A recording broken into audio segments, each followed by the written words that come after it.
The moment the federal canine sank its teeth into his mistress's designer luggage, my husband let out a choked gasp that echoed across the Jackson Hole Airport terminal.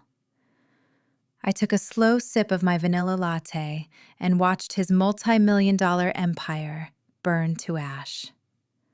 He thought I was about to spend the rest of my life rotting in a Mexican prison. He thought he had orchestrated the perfect crime, framing me for international drug smuggling, while he walked away with his young executive coordinator and a stolen fortune. What he failed to realize was that I had already audited his flawless plan, and I had quietly rewritten the ending. My name is Olivia, and I am 34 years old. Today, I stood in the priority security line, waiting for a steel trap to snap shut on the man I married. If you have ever had to outsmart a narcissist who mistook your silence for weakness, tell me your age in the comments below. Hit the like button and subscribe to Samantha Told Stories. You will not want to miss this execution. 24 hours earlier, the Wyoming wind howled against the floor-to-ceiling glass windows of our High Plains estate. The digital clock on the nightstand projected a harsh red 2 in the morning. I lay perfectly still on my side of the bed, my breathing regulated into the deep, rhythmic cadence of a woman submerged in sleep. Every muscle in my body remained locked, but my senses were sharp, tracking the shifting weight on the mattress behind me. The sudden absence of Nathan's body heat sent a chill down my spine. A freezing draft seeped through the cracked window, carrying the crisp scent of pine and snow. But something else lingered in the air, clashing with the sterile cold. As he leaned over me to check if I was truly asleep, a faint, sickening scent of vanilla perfume drifted from his collar. It was Aubrey's signature fragrance, a cheap, cloying contrast to the rugged Wyoming night. I kept my eyes shut, peeking only through the barest slit of my lashes. Nathan stood silhouetted against the moonlight spilling over the hardwood floor. He did not head toward the bathroom or the kitchen for a glass of water. Instead, he moved with a practiced predatory silence toward my sleek black suitcase. The luggage sat open in the corner, neatly packed for our upcoming getaway to Cabo San Lucas. He knelt on the wool rug. From the pocket of his sweatpants, he pulled a small utility knife. The faint metallic click of the blade extending sounded like a gunshot in the quiet room. My chest tightened, demanding oxygen, but I forced my lungs to maintain their slow, sleeping rhythm. I watched him run his hand along the bottom structure of my luggage, finding the seam of the internal nylon lining. With a quick downward motion, he sliced the fabric open. The tearing thread hissed in the dark. He reached into his jacket draped over a nearby chair and retrieved an object roughly the size of a thick paperback book. It was wrapped tightly in layers of heavy industrial plastic. Even in the dim light, the dense white powder packed inside the vacuum seal was unmistakable. Synthetic opioids. A trafficking quantity designed to trigger a mandatory life sentence south of the border. But that was not all. Taped securely to the side of the narcotic brick was a ruggedized military-grade hard drive. He wedged the entire package deep into the cavity of my suitcase, pressing it flat against the polycarbonate shell to ensure it did not create an unnatural bulge. He smoothed the sliced fabric back into place, meticulously repacking my folded dresses over the hidden compartment to conceal his handiwork. He patted the top of the luggage, letting out a soft, satisfied exhale. He was signing my death warrant, and he was doing it with a smile. I did not flinch. I did not scream. I did not confront him. The fragile, trusting wife he thought he knew died in that exact second. What remained was the woman who had spent a decade working as a senior compliance auditor for the most ruthless mineral extraction firms in the state. I spent my career hunting financial anomalies, dismantling corporate fraud, and burying executives who thought they were untouchable. Nathan assumed I was just a domestic accessory, a convenient, quiet cover story for his ambitious life. He brought a pocket knife to a war against a woman who dismantled hidden fortresses for a living. Nathan walked back to the bed, slipped under the heavy duvet, and closed his eyes. Within 10 minutes, his breathing deepened into a steady snore. He slept with the peace of a man who believed he had secured his future at the cost of mine. I waited another half hour watching the moon track across the ceiling. The silence of the isolated estate pressed in from all sides. Slowly, I pushed the covers aside. The hardwood floor bit into my bare feet as I glided across the room, bypassing the creaking floorboards I had memorized over the years. I knelt beside my suitcase.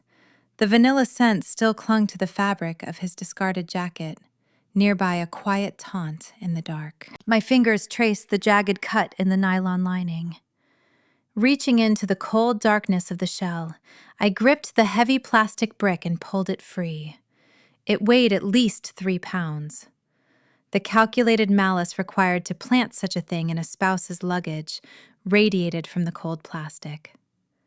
I tucked the package against my ribs, stood up, and carried it down the long hallway toward my private home office. I closed the heavy oak door and engaged the deadbolt. The only light came from the blue glow of my secure auditing workstation booting up. I set the contraband on the glass desk. Using a crafting scalpel, I carefully peeled the tape holding the hard drive to the narcotics, preserving the adhesive perfectly so it could be resealed without a trace. The drive was cold metal heavy and imposing, engineered to withstand extreme conditions and resist forced entry. I plugged the drive into my offline terminal. A sleek password prompt flashed across the monitor. Nathan was a prominent CEO of a heavy machinery and logistics firm. He dealt with lucrative contracts, assuming his operational security was impenetrable. But arrogance breeds predictability. He viewed me as a housewife, ignoring the fact that I mapped hidden corporate ledgers before we ever met. I launched a decryption protocol I had engineered years ago for penetrating offshore tax havens.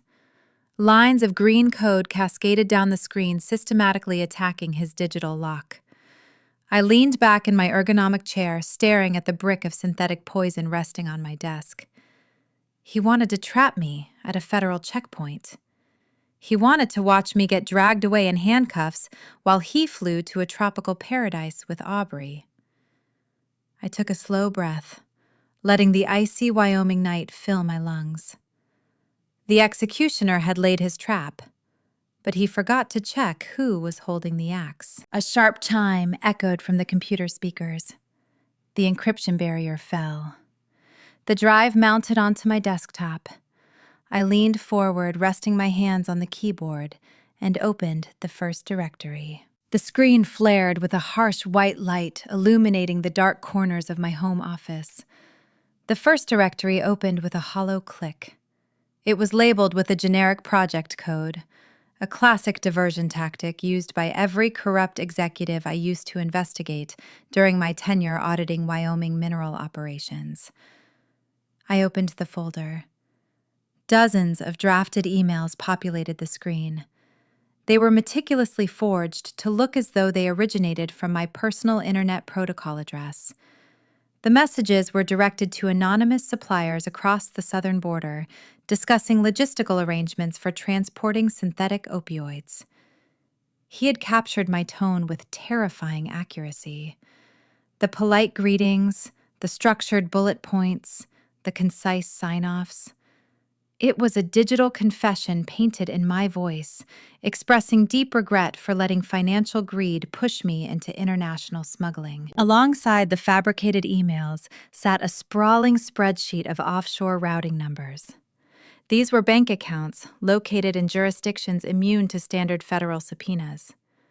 I recognized the formatting immediately.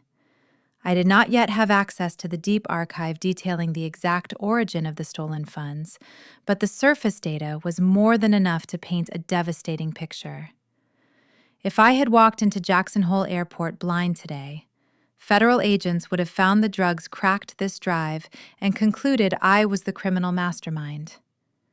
Nathan would play the devastated, betrayed husband, while I disappeared into a foreign penal system. A hollow ache bloomed in my chest. To understand the sheer cruelty of this setup, you have to rewind to a crisp afternoon just 1 week ago. We were standing on our cedar deck overlooking the jagged, snow-capped peaks of the Grand Tetons. The sky was an unforgiving, pristine blue. The vast High Plains basin stretched out below us, a beautiful but isolating landscape. Wyoming is the least populous state in the country. When your nearest neighbor is miles down a dirt road, the only reality you have is the one constructed inside your own house. Nathan knew how to manipulate that geography. That afternoon, I had confronted him about a discrepancy I noticed in our joint accounts. A quiet wire transfer that did not align with his logistics firm's usual capital expenditures. Instead of answering my question, Nathan let out a long, exhausted sigh. He turned to face me, the freezing mountain wind whipping his expensive wool coat around his legs. He did not yell. He did something far more insidious. He looked at me with deep, manufactured pity. He reached into his coat pocket and pulled out a small amber prescription bottle. He placed the rattling plastic cylinder into my palm, wrapping his warm fingers firmly over mine. "You are exhausted, Olivia," he whispered, his voice dripping with condescension. "You used to spend 80 hours a week hunting for phantom assets in the extraction industry. Now, you are bringing that same toxic suspicion into our home. You are seeing ghosts where there are none. Take one of these. Take the edge off your paranoid delusions before you ruin this marriage." Paranoid delusions. He weaponized my career against me. For months, he systematically dismantled my confidence. If I questioned a late-night text message from Aubrey, he claimed my isolation in Wyoming was making me irrationally jealous. If I asked why he changed the passcodes on his home office safe, he told me my old auditor habits were manifesting as an obsessive control disorder. He slowly built an invisible cage around my mind, forcing me to doubt my own memory, my own vision, my own sanity. I actually started taking those pills. I spent nights staring at the ceiling, wondering if my demanding past had fractured my perception of reality. He wanted me weak, doubtful, and compliant. He wanted the perfect, oblivious scapegoat. Sitting in the blue glow of my monitor, the last remnants of that manufactured self-doubt evaporated. My hands began to tremble, not from fear, but from a sudden, sharp realization of the psychological torture I had endured. The grief of losing the man I thought I married threatened to crush my chest. My throat tightened. A warm tear pricked the corner of my eye. I blinked it away. I refused to cry for a ghost. The fragile, broken wife he tried to create stayed out in the cold. I clamped down on the emotional hemorrhage and let the forensic auditor take the wheel. The numbers made sense. The forgery made sense. The betrayal was no longer a tragedy. It was a data set. I reached for a secure, encrypted flash drive of my own and plugged it into the terminal. I systematically copied every forged email, every routing number, every digital footprint he left on the Surface directory. I was stripping away his ammunition and securing it for my own arsenal. The progress bar hummed across the screen, a steady march toward his ruin. 10%, 40%, 80%. Every megabyte transferred was another nail in his coffin. Once the transfer completed, I safely ejected the drive and tucked it securely into the pocket of my slacks. I returned my attention to the heavy brick of narcotics resting on my glass desk. Using the same precision scalpel, I slid the military-grade hard drive back into its original position against the vacuum-sealed plastic. I retrieved a roll of matte black binding tape from my desk drawer, identical to the type Nathan used, and carefully wrapped the incision. I pressed the adhesive flat, eliminating any trapped air bubbles, restoring the package to its flawless, deadly state. I carried the dense weight back down the dark hallway. The Wyoming estate was dead silent. I slipped back into the master bedroom. Nathan was still submerged in his deep, ignorant slumber, his chest rising and falling in perfect rhythm. I knelt beside my open black suitcase. I did not slip the package back into the cut lining. That was his design. Instead, I left the torn nylon exposed and rearranged my folded dresses to make it appear undisturbed. I zipped the main compartment shut. I took the narcotic brick into my expansive walk-in closet and buried it at the very bottom of my oversized leather tote bag. I concealed it beneath my laptop sleeve, a heavy wool scarf, and a leather makeup pouch. I would carry this bag over my shoulder, keeping the evidence within arm reach during the morning commute. By the time I slipped back under the heavy duvet, the digital clock read 5 a.m. The horizon beyond the high plains basins began to glow with a faint, bruised purple light. The morning sun crept over the geothermal ridges, casting long, sharp shadows across the bedroom floor. My mind calculated the exact sequence of events required for the next 6 hours. The trap was set, but the board still needed to be flipped. The alarm on Nathan's nightstand buzzed with a harsh electronic tone. He groaned, stretching his arms over his head before rolling over to face me. He offered a warm, boyish smile. It was the kind of smile that had convinced me to leave my career and move to this isolated mountain town 5 years ago.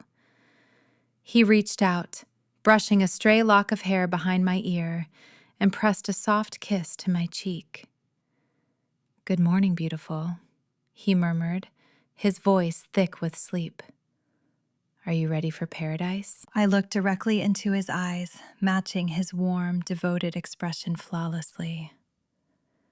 "I am ready for everything, Nathan." The freezing wind sweeping off the high plains cut through my wool coat the moment I stepped onto the driveway. Our idling luxury vehicle exhaled thick plumes of white exhaust into the frigid morning air.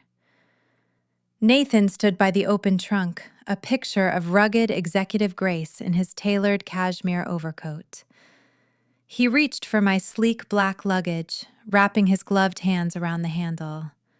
A tight, suppressed smirk danced at the corner of his mouth as he hoisted the suitcase into the cargo hold.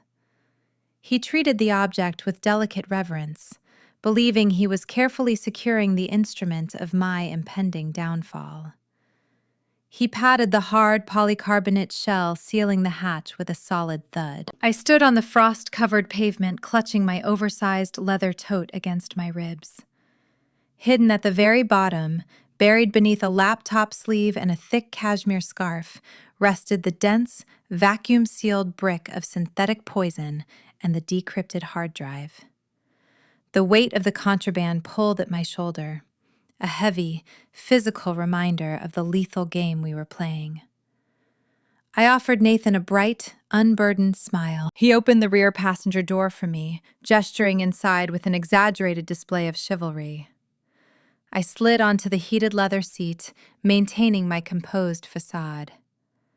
The interior of the vehicle was suffocatingly warm, filled with a scent that made my stomach twist. Sitting in the front passenger seat, twisting around to greet me with a blindingly white smile, was Aubrey. "Good morning, Olivia," she chimed, her voice echoing with manufactured sweetness. Aubrey was 27 years old, wearing a pristine tailored blazer and an air of unearned entitlement. She had joined Nathan's logistics firm 18 months ago as an executive coordinator.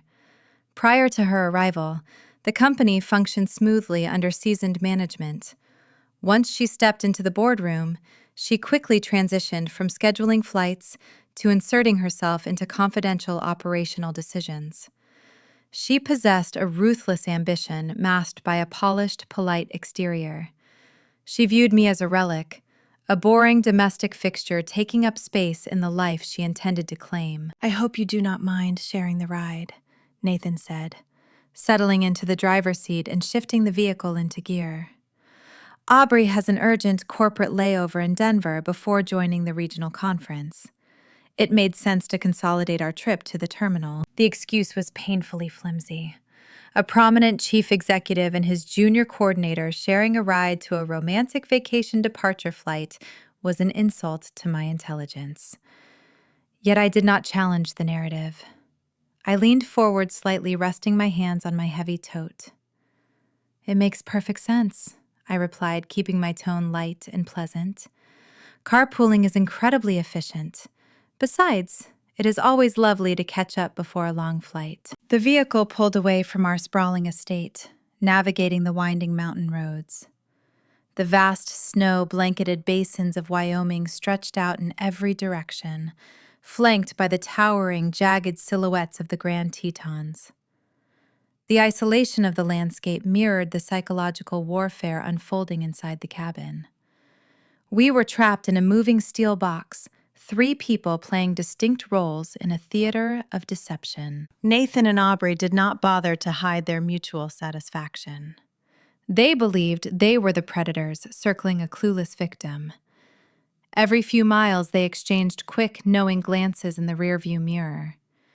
Their conversation flowed with an effortless, arrogant rhythm, laced with coded inside jokes that were meant to humiliate me right to my face. "I am really looking forward to the fourth quarter restructuring," Aubrey noted, tracing a manicured fingernail along the edge of her seatbelt.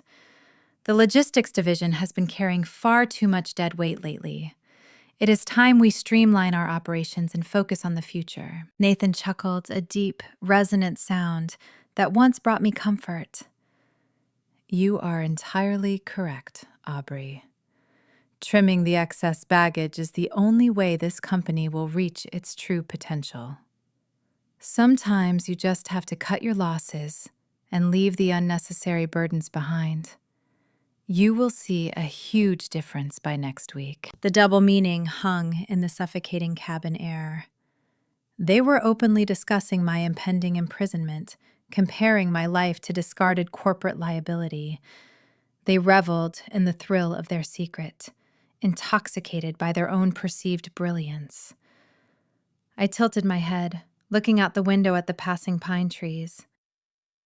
"That sounds like a wonderful strategy, Nathan," I murmured. "Efficiency is key. You can never truly move forward if you are holding on to things that no longer serve a purpose." Aubrey smirked, turning her head toward the windshield to hide her cruel amusement. She thought I was agreeing with my own obsolescence. I shifted my gaze to the floorboard beneath her feet. Resting securely against the console was her pristine designer carry-on bag. It was crafted from expensive cream canvas, featuring a prominent gold zipper along the side compartment. She had positioned it carelessly, unbothered and confident. That cream canvas bag was the exact target for my counterstrike. I calculated the spatial distance between my seat and her luggage, mapping out the precise physical movements required to transfer the contraband once we reached the chaotic terminal. To maintain the illusion of a normal business commute, Nathan shifted the conversation toward his actual corporate frustrations. He tapped his fingers impatiently against the steering wheel, his brow furrowing in genuine irritation as we passed a sign for the national park. "The local zoning commissions are becoming a nightmare," he complained, his tone sharp. "I have millions tied up in heavy machinery transport, and we are constantly getting blocked by that Yellowstone Wildlife Conservation Fund. Those charity advocates are petitioning to restrict our primary trucking routes near the High Plains basins. They claim our extraction logistics are disrupting the geothermal ecosystems." Aubrey scoffed, rolling her eyes. "It is ridiculous. They are holding up major mineral leases over some migratory elk paths. You should just buy them out or bury them in legal fees. I do not want to spend another dime on them," Nathan snapped. If I could bankrupt that specific conservation fund tomorrow, I would do it without a second thought. They are the single biggest obstacle to our quarterly expansion. I listened intently, committing the name of the charity to memory. The Yellowstone Wildlife Conservation Fund. A seemingly minor detail, a trivial grievance from a wealthy executive, yet, in the intricate web of corporate finance, every vulnerability holds value. I filed the information away, recognizing a potential weapon for the future. The highway began to widen as we approached the airport perimeter. The tension inside the vehicle spiked, radiating off Nathan in palpable waves. He was nearing the finish line of his treacherous plot. He glanced at me through the rearview mirror, his eyes narrowing slightly as he studied my serene expression. Perhaps my quiet demeanor unsettled him. He needed me to play the part of the fragile, anxious wife, not a calm observer. He reached into his jacket pocket, retrieving the familiar amber prescription bottle he had weaponized against me all week. He shook the plastic cylinder, the pills rattling loudly in the confined space. "Olivia, darling," he said, his voice dropping into that patronizing, sympathetic octave. "You have been so quiet this morning. I know travel always triggers your anxiety. Why do not you take one of these now? It will help you relax before we get to the crowded security lines. We do not want a repeat of your panic attacks." He extended his arm backward, holding a small white pill between his fingers. Aubrey watched from the front seat, a look of profound pity plastered across her face. "You really should take it, Olivia," Aubrey added, her tone laced with fake concern. "You look a bit pale. We want you to feel your best for the flight." I reached forward and took the pill from his fingers. The surface of the medication was chalky and dry. My mind was currently operating with razor-sharp precision, processing variables and calculating risks at a blinding speed. A sedative was the last thing I needed. I required absolute mental clarity to execute the physical sleight of hand awaiting me. "Thank you, Nathan," I whispered, offering a vulnerable, trembling smile. "You always know exactly what I need." I brought my hand to my mouth, pretending to swallow the medication, while seamlessly palming the small pill between my thumb and index finger. I took a sip from my travel water bottle, swallowing audibly to complete the performance. I slipped my hand into the pocket of my wool coat, discarding the intact pill into the deep fabric lining. Nathan exhaled a breath of relief, turning his attention back to the icy road. He believed his chemical leash was secure. He believed he had sedated his prey, ensuring I would walk blindly into the federal checkpoint without the mental capacity to question the impending disaster. The dense pine forest gave way to the sweeping snow-covered tarmac. The luxury SUV coasted up the curved driveway, coming to a smooth halt in front of the stunning, wood-paneled entrance of Jackson Hole Airport. The building was an architectural marvel of timber and glass, sitting beneath the shadows of the dramatic towering peaks. The morning sun reflected blindingly off the fresh snow. The air outside the vehicle was freezing, but the blood rushing through my veins burned with cold anticipation. We had arrived at the battleground. Nathan parked the car, his jaw set with ruthless determination. Aubrey slung her designer bag over her shoulder, stepping out into the frigid wind. I gripped the handles of my heavy leather tote, feeling the dense weight of the narcotic brick pressing against my side.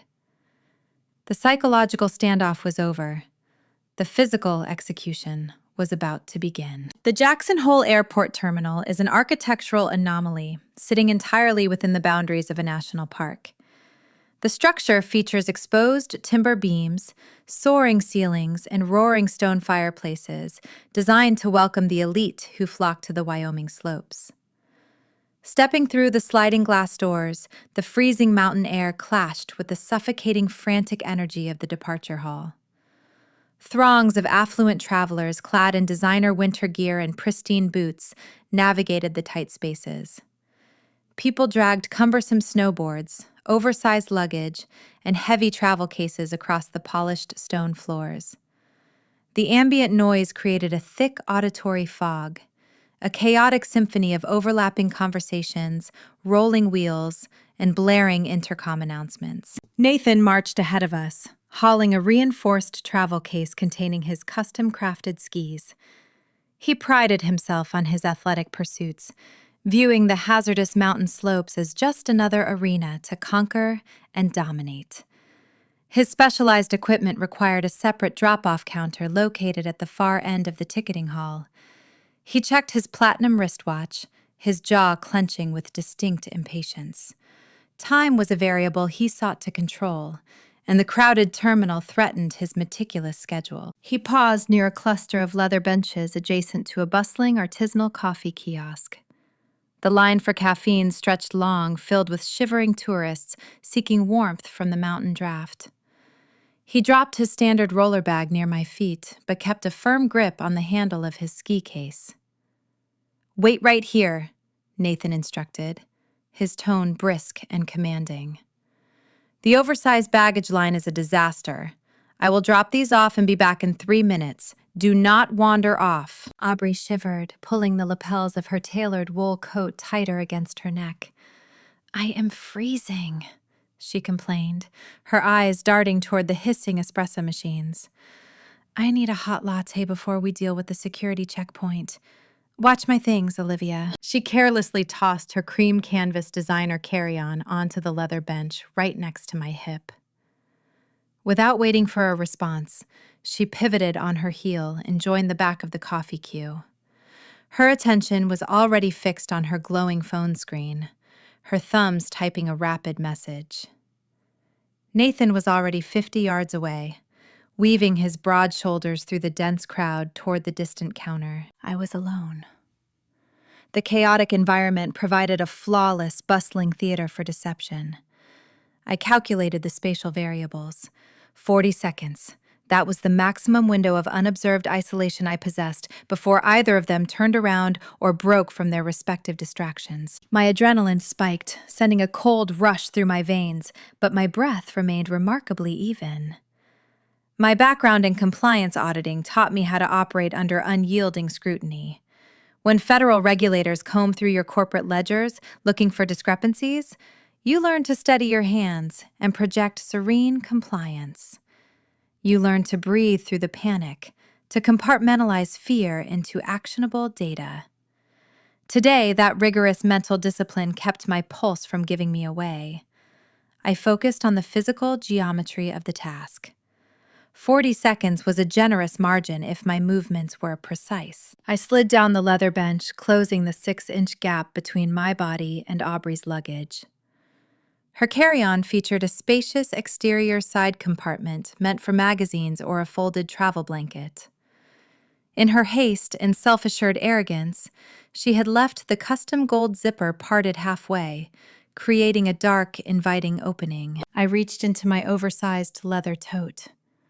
My fingers bypassed the padded laptop sleeve and the thick wool scarf, diving into the shadows at the bottom of the bag. My skin brushed against the cold, rigid edges of the vacuum-sealed package. The synthetic opioids and the encrypted military-grade hard drive formed a dense, heavy brick. It carried the weight of a lifetime prison sentence and a staggering financial fraud. I gripped it firmly, testing its heft against the strength of my wrist. A family of 5 rushed past the bench, their puffy coats and erratic movements blocking me from the main concourse view for a crucial 3 seconds. I seized the visual cover.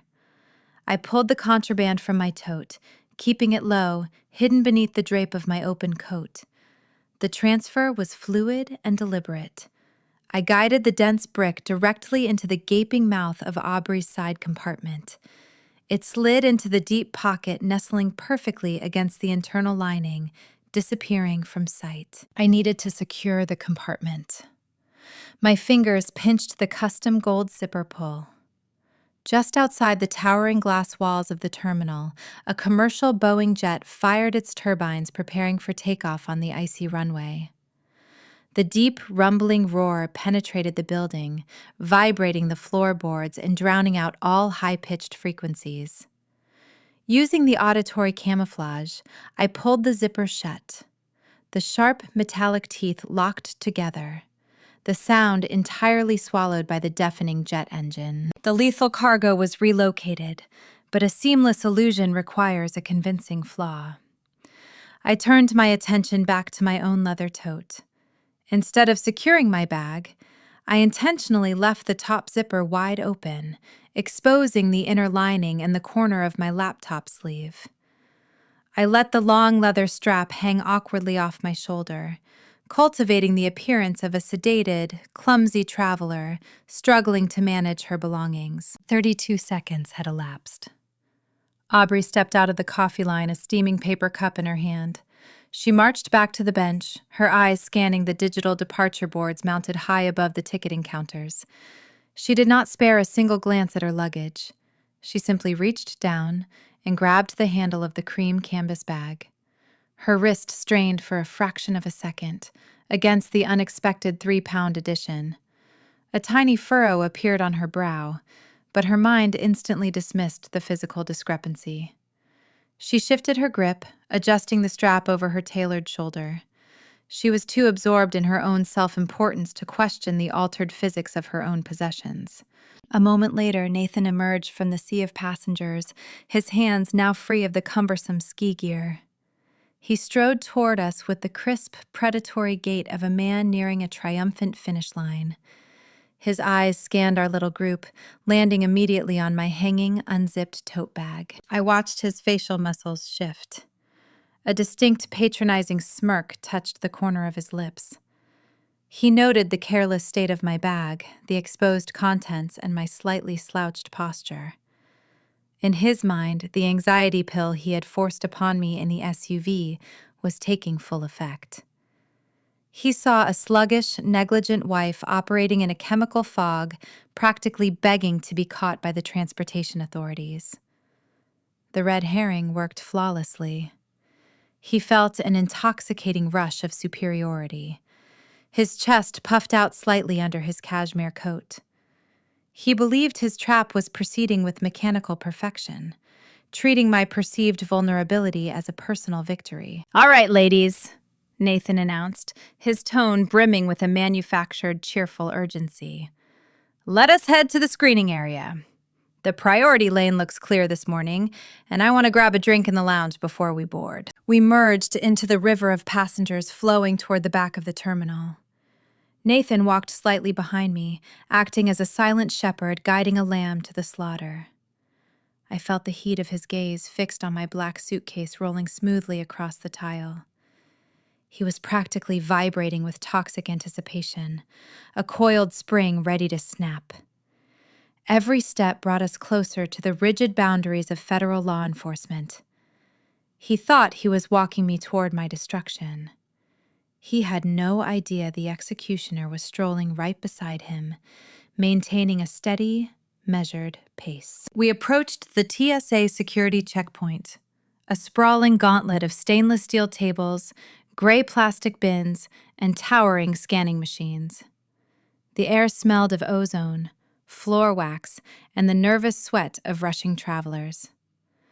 The ambient noise shifted to the rattling of bins and the sharp commands of uniformed officers. Nathan positioned himself at my shoulder, his breathing shallow and rapid, his eyes locked on the scanning tunnel.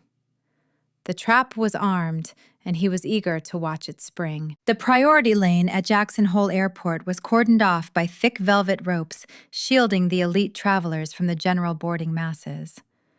Nathan steered our trio toward an empty screening lane on the far right. He wanted an unobstructed view of the monitors.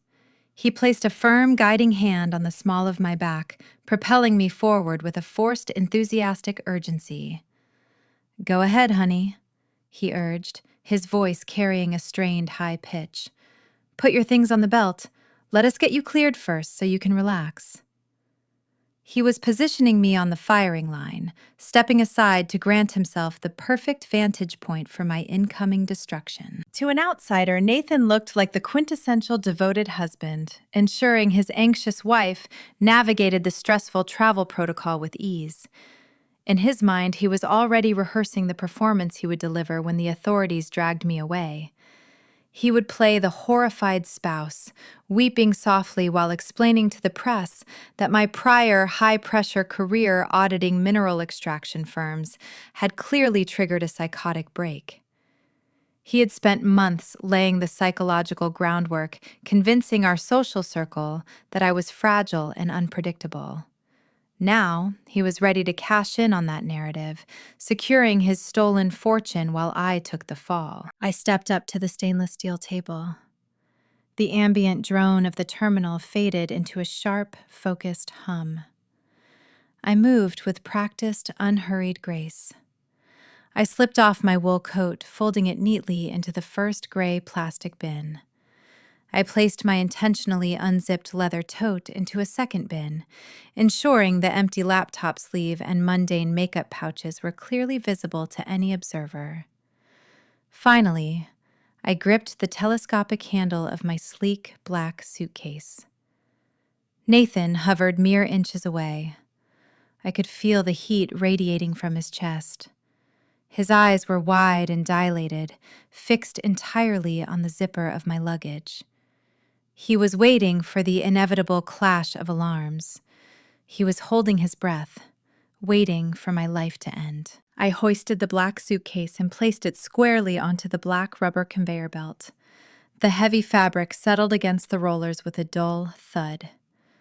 I stepped back, smoothing the front of my sweater, and offered Nathan a serene, encouraging nod. The heavy rubber flaps of the scanner parted, swallowing my luggage into the dark scanning tunnel. I kept my gaze locked on Nathan. The muscles in his jaw ticked.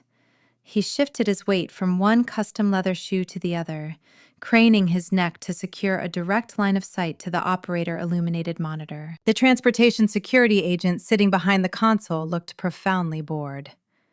He chewed a piece of peppermint gum with a slow, mechanical rhythm, staring at the shifting landscape of colors on his screen.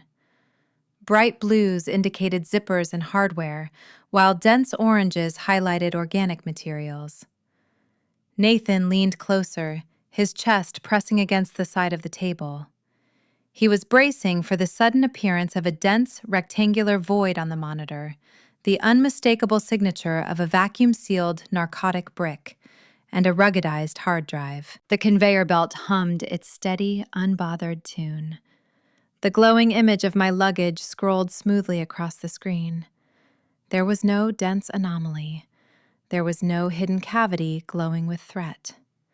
The agent blinked lazily, popped a bubble with his gum, and looked away. The heavy rubber flaps on the exit side of the machine parted, and my black suitcase rolled out into the bright terminal light, entirely untouched. I turned away from the belt and approached the advanced imaging technology scanner. I handed my boarding pass to the stoic guard, stepped inside the cylindrical machine, and raised my arms above my head. The mechanical arm whirred to life, rotating swiftly around my body. A few seconds later, the screen flashed a comforting green silhouette. No anomalies detected. I stepped out of the scanner, perfectly clean, legally unassailable, and entirely free. I walked casually over to the stainless steel collection area, retrieving my coat and pulling my luggage off the rollers. Then I looked back across the security lane at my husband. Nathan was frozen. He stood rooted to the linoleum floor, staring at the empty space on the conveyor belt where my suitcase had been just moments prior. The mathematical equation in his brain had short-circuited. He gripped the edge of the stainless steel inspection table so fiercely that his knuckles turned stark bone white. His reality was actively fracturing. I had spent a decade conducting compliance audits on corrupt executives, and the physiological response to a collapsed scheme is always identical. The color drained from Nathan's face, leaving a sickly, ashen pallor in its wake. His breathing grew shallow and erratic, pulling in quick, insufficient gasps of air. He knew exactly what he had packed at 2 a.m. He vividly remembered the friction of the utility knife against the nylon lining. He remembered pressing the heavy brick into the frame of my suitcase. The laws of physics dictated that the contraband had to be there, yet the bag had passed federal scrutiny without raising a single red flag. His mind spun wildly, desperately searching for a logical explanation. Had the machine malfunctioned? Had the agent simply missed a substantial package? Did he somehow dream the entire late-night sabotage? The meticulous, arrogant chief executive was unraveling in the middle of the priority lane. His cognitive dissonance was palpable, a suffocating wave of panic crashing over his carefully constructed ego. He looked at the bored security agent, then back to the empty rubber flaps, and finally, his panicked gaze snapped across the checkpoint to meet mine. I did not frown. I did not look confused. I simply tilted my head and offered him the exact same cold, patronizing smile he used when he handed me those anxiety pills just an hour earlier. In that fraction of a second, the horrifying truth began to dawn on him. The trap had failed, and he had no idea where the lethal payload was currently sitting. His absolute control dissolved into paralyzing confusion. "Sir, you need to move forward," a security agent barked, pointing impatiently at the empty space in front of Nathan. "You are holding up the queue. Place your items in the bin and step through the detector." Nathan jumped at the sharp command, his broad shoulders twitching. He fumbled blindly with his pockets, pulling out his wallet and phone with uncoordinated, jerky movements, dropping a silver money clip onto the steel table with a loud clatter. He looked like a man who had just stepped onto a landmine, waiting for the inevitable detonation. Right behind his paralyzing meltdown, Aubrey let out a loud, exaggerated sigh of pure annoyance. She was entirely oblivious to the psychological earthquake destroying the man in front of her. She cared only about her own schedule and her own comfort, checking her watch with dramatic flair. "Nathan, honestly, what is taking so long?" she muttered, her high-pitched voice laced with entitlement. Stepping around his frozen, trembling frame, Aubrey grabbed the handles of her cream canvas designer carry-on. Eager to bypass the mundane security protocol and reach the luxury departure lounge, she heaved the heavy bag onto the metal rollers, shoving it impatiently toward the dark, gaping mouth of the X-ray tunnel. The cream canvas carry-on glided smoothly onto the black rubber rollers, entering the dark tunnel of the scanning machine. Aubrey stood near the collection zone, her posture radiating profound impatience. She checked her phone screen, tapping her manicured nails against the pristine casing. She had spent her brief professional career leveraging her youth and charm to bypass the standard corporate ladder, securing a direct line to the chief executive. She genuinely believed that dating Nathan shielded her from the mundane rules governing ordinary citizens. She assumed his wealth and influence formed an impenetrable barrier around her lifestyle. She was about to learn that federal law enforcement does not recognize corporate titles. Nathan remained rooted to the linoleum floor near the metal detector. He looked like a man drowning in shallow water. His chest heaved as he struggled to pull oxygen into his lungs. The tailored cashmere overcoat that usually gave him a commanding silhouette now seemed to hang heavily on his trembling frame. His eyes darted frantically from my face to the empty plastic bins, unable to process the missing variable. The lethal cargo he had planted with his own hands was gone. The meticulous trap had vanished into thin air. He had not yet connected the dots. His reeling mind refused to accept the possibility that his junior coordinator was currently transporting a felony through a federal checkpoint. I stood a few feet away, holding my warm vanilla latte in both hands, letting the steam rise against my chin. I offered no comfort, no questions, and no reaction. I simply watched the theater of his destruction unfold with the clinical detachment of a seasoned auditor observing a failing ledger. Behind the reinforced glass of the security console, the transportation screener leaned closer to his glowing monitor. The rhythmic chewing of his peppermint gum ceased instantly. His spine snapped straight, pressing hard against the back of his ergonomic chair. The color drained from his cheeks as he stared at the shifting thermal image scrolling across his screen. Whatever anomaly he spotted within the side compartment of the designer luggage required no second guessing.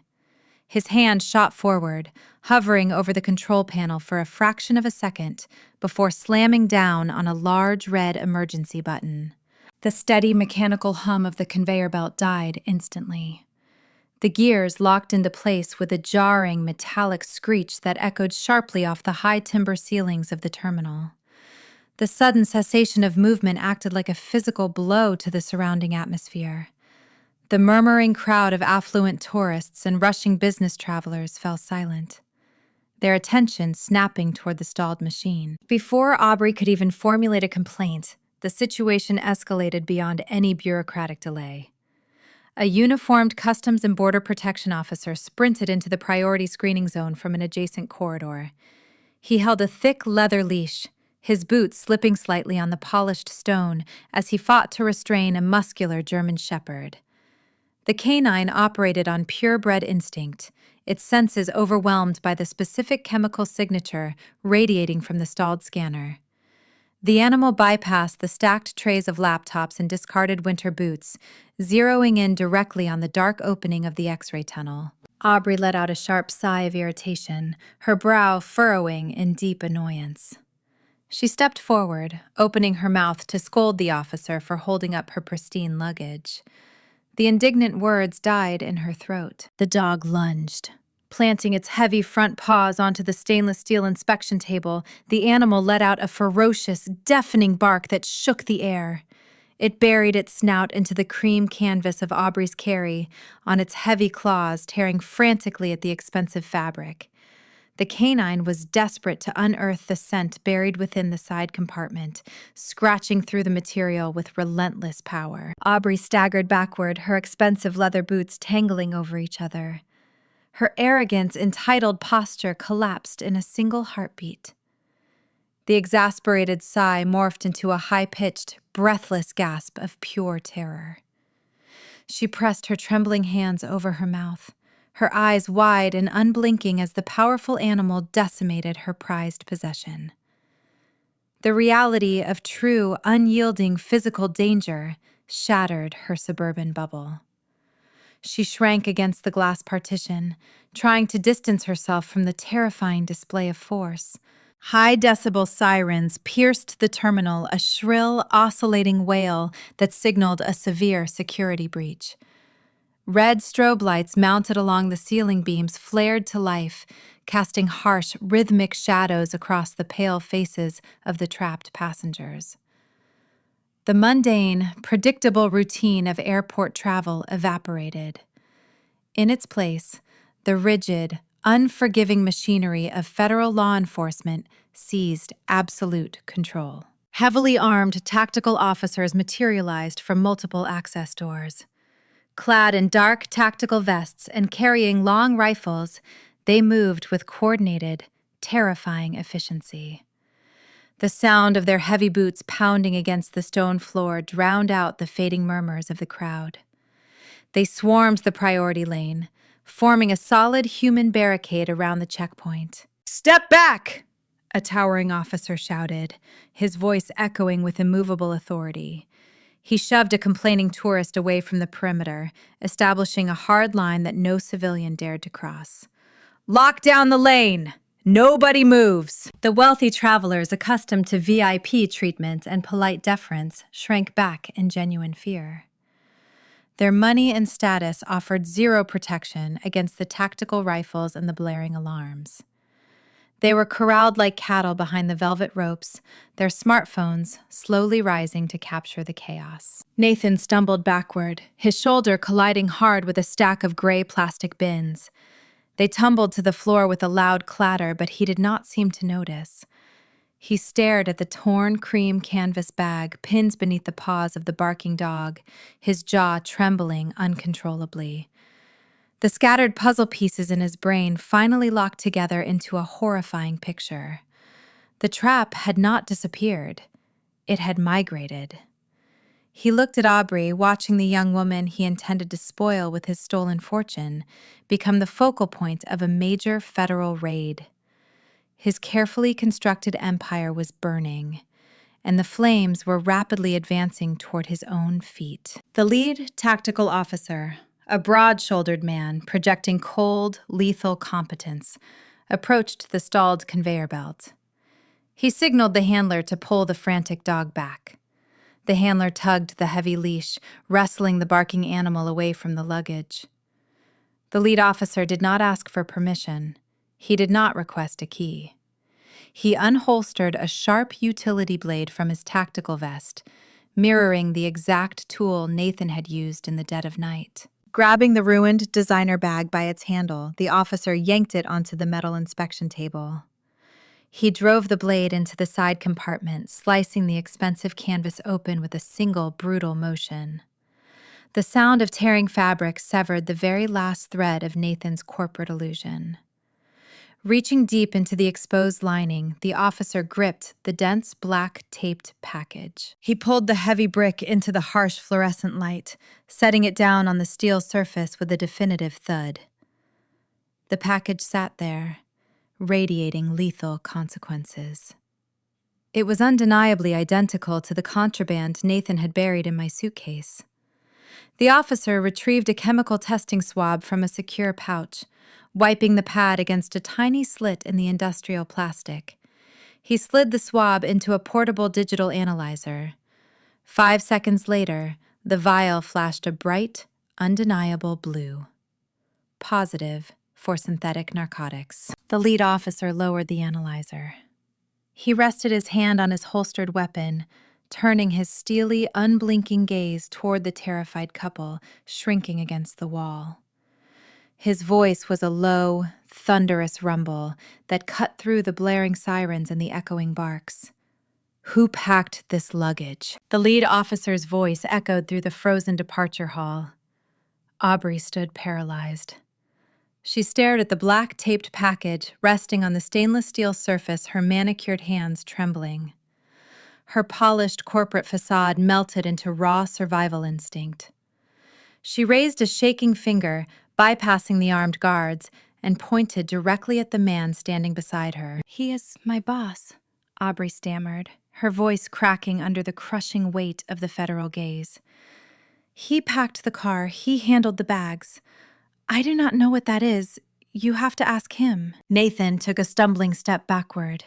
His polished leather shoes skidded on the linoleum. For a man who had built a logistics empire moving heavy machinery across the treacherous Wyoming basins, losing control was an alien concept. His respiratory system failed him. He clutched his chest, digging his fingers into the expensive cashmere fabric of his coat. His complexion shifted to a sickly pale gray. The fluorescent lights overhead seemed to strobe, narrowing his vision into a suffocating tunnel. His tailored outerwear felt like a lead weight pressing down on his lungs. The vibrant colors of the terminal washed out into a stark, blinding grayscale. He gasped, his throat constricting, as if invisible hands were choking the life out of him. The lead officer turned his unwavering attention toward Nathan. "Sir, is this your luggage?" Nathan opened his mouth, but only a ragged wheeze escaped.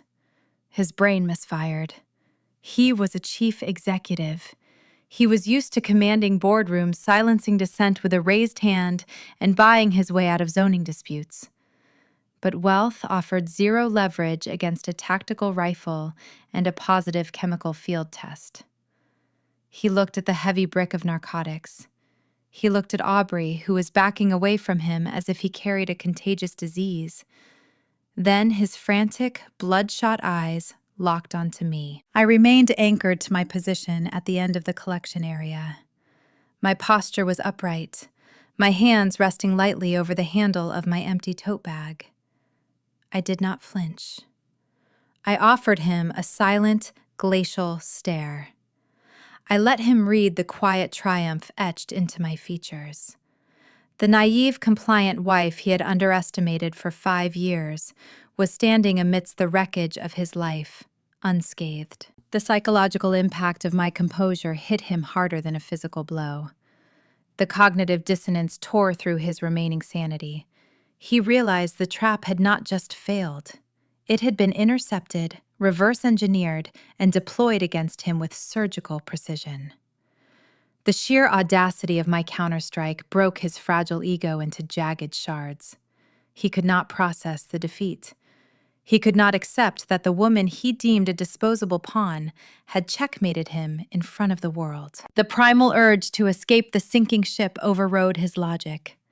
He needed to prove he was the mastermind, even if it meant confirming his own guilt. He fell to his knees, his tailored slacks hitting the hard floor with a dull thud. Sweat dripped from his brow, stinging his eyes. He raised a shaking hand, pointing frantically toward the black package resting on the inspection table. "That is impossible!" Nathan shrieked. His voice tore through the terminal, a raw, high-pitched wail of desperation. "That is not supposed to be there. That was supposed to be in my wife's bag." The confession hung in the chilled air, echoing off the vaulted timber ceilings. The ensuing silence was profound and suffocating. The blaring alarms seemed to fade into background noise, overshadowed by the sheer magnitude of his self-destruction. The transportation security agents froze. The tactical officers exchanged swift, incredulous glances. Even the federal canine ceased its barking, sitting back on its haunches. The elite Wyoming travelers corralled behind the velvet rope stopped their murmuring. These were the very people Nathan played golf with, the investors he courted at lavish charity galas, the competitors he undercut to build his logistics routes. Now they served as his impromptu jury. Extraction tycoons, affluent tourists, and local business owners stared in stunned disbelief at the powerful chief executive groveling on the floor. A dozen smartphones rose in unison. The quiet, rhythmic click of camera shutters and the soft digital chimes of video recording starts punctuated the dead silence. They were capturing the spectacular, unvarnished downfall of a local titan. His pristine reputation dissolved into a viral spectacle in mere seconds. Every humiliating gasp, every trembling finger, immortalized in high definition. Aubrey clamped her hands over her ears. Her eyes widened to the point of tearing as the reality of his words penetrated her panic. He had just admitted his intention to frame a family member, and by extension, she realized he would have sacrificed her just as easily. She stared at the man she had allowed to dictate her career and her morality. The realization hit her like a physical strike. He had never loved her. He had never viewed her as a true partner. She was merely an instrument, a temporary vessel for his ambition, just as disposable as the wife he was trying to discard. The lavish dinners, the whispered promises in corner offices, the arrogant inside jokes they shared during the car ride. It was all a hollow transaction. A shrill, piercing shriek ripped from her throat as the illusion of their glamorous partnership shattered. It was not just born of legal terror.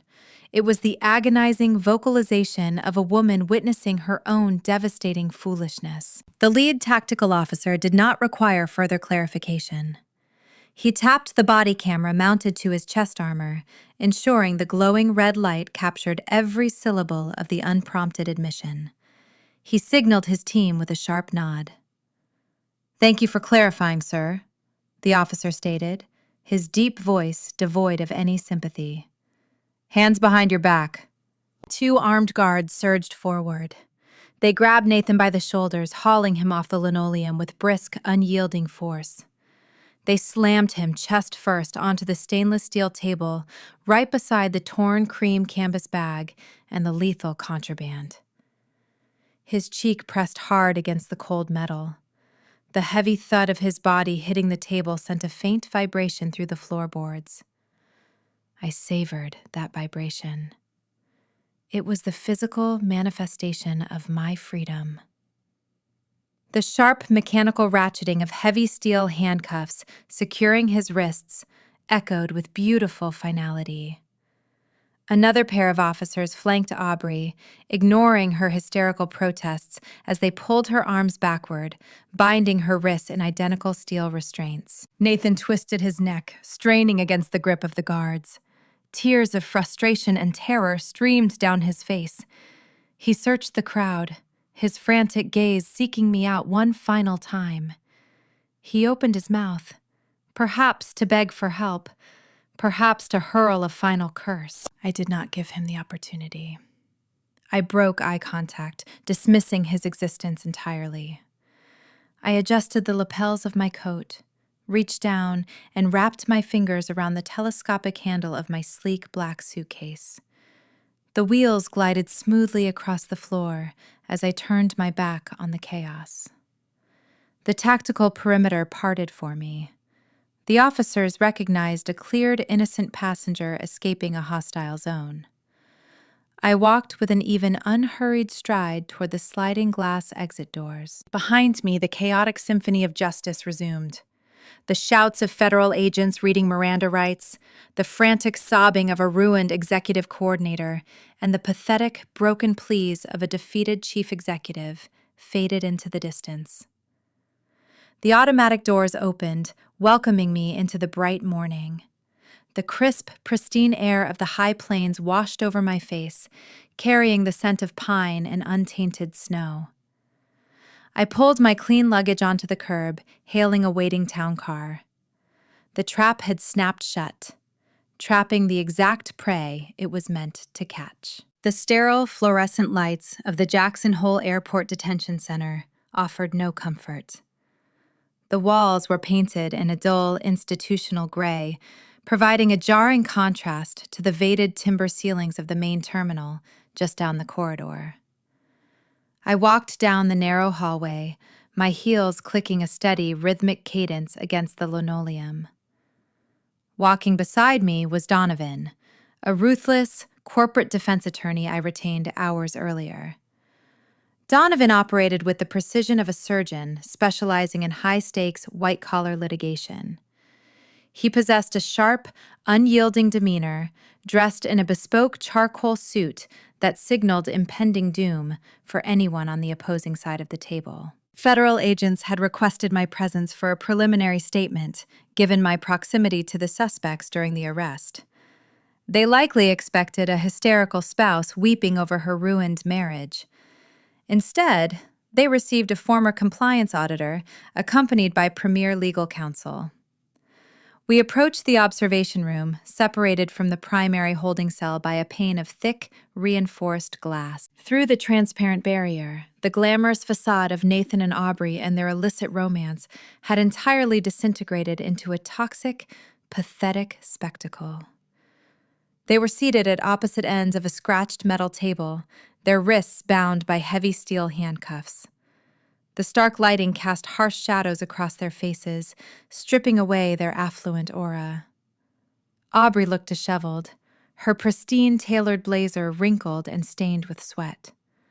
She sat hunched over her manicured nails, picking nervously at her restraints. Resting on the metal table in front of her was a cheap white styrofoam coffee cup provided by a sympathetic guard.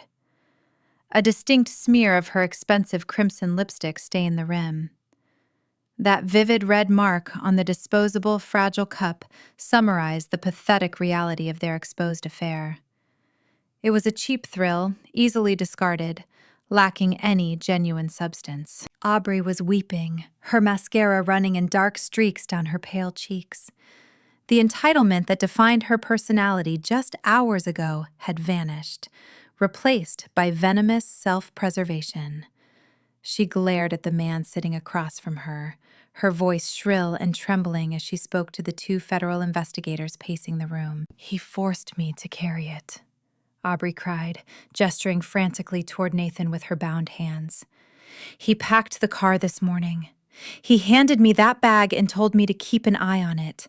I am just a coordinator. He is the chief executive. I have to do what he tells me or I lose my job. He set me up. You have to believe me. I had no idea what was inside that compartment. Nathan slumped in his chair. His custom cashmere coat stripped away, leaving him in a rumpled dress shirt. The man who spent his mornings dominating boardrooms and threatening local zoning commissions now looked like a cornered animal. He shook his head, his voice raspy and desperate, as he tried to deflect the blame back onto his subordinate. "She is lying," Nathan countered, his tone laced with panic. "The bag belongs to her. It has her monogram on the zipper. I did not pack her luggage. She is a mule trying to pin this on her employer. I run a legitimate logistics firm. I have zero connection to whatever she is smuggling." The criminals tore each other apart, severing their bond to save their own skin. The romance was dead, buried under the crushing weight of federal trafficking charges. The investigators listened to the mutual destruction with detached stoicism, taking notes on yellow legal pads. At that moment, the lead agent motioned for Donovan and me to enter the room for identification purposes. The heavy steel door clicked open. The sound halted the bitter argument instantly. Nathan and Aubrey snapped their heads toward the entrance. When Nathan saw me step into the stark room, the remaining fight drained from his posture. I stood tall, my face an impenetrable mask of glacial calm. I did not cry. I did not scream. I offered him the same quiet, observational stare I utilized when uncovering phantom assets during corporate audits. The wheels turned rapidly behind his bloodshot eyes. He looked at my composed demeanor, then down at Aubrey and her ruined designer bag resting in the corner evidence bin. The sickening clarity hit him. The realization struck with the force of a freight train. He finally understood that his wife had not been a naive, sedated victim. He realized I had remained awake at 2 a.m. I had found his trap, bypassed his locks, and orchestrated the entire reversal. He saw the calculated precision of my counterstrike, recognizing that he had vastly underestimated the woman he married. His jaw dropped open, a silent gasp of profound psychological defeat escaping his lips. He was outmatched, outsmarted, and outplayed. I did not gloat. A seasoned auditor knows that gloating is a waste of breath when the data speaks for itself. I stepped forward, approaching the metal table. The federal agents watched me with curious, calculating eyes.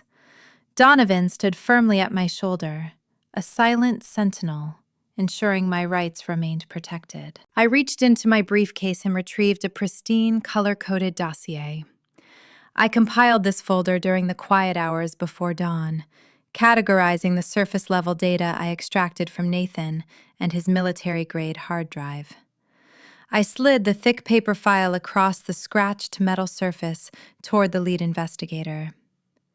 "You will want to review this," I stated, my voice steady and devoid of emotion. "While the narcotics in that bag are severe, they are merely a symptom of a much larger infection." The agent opened the dossier.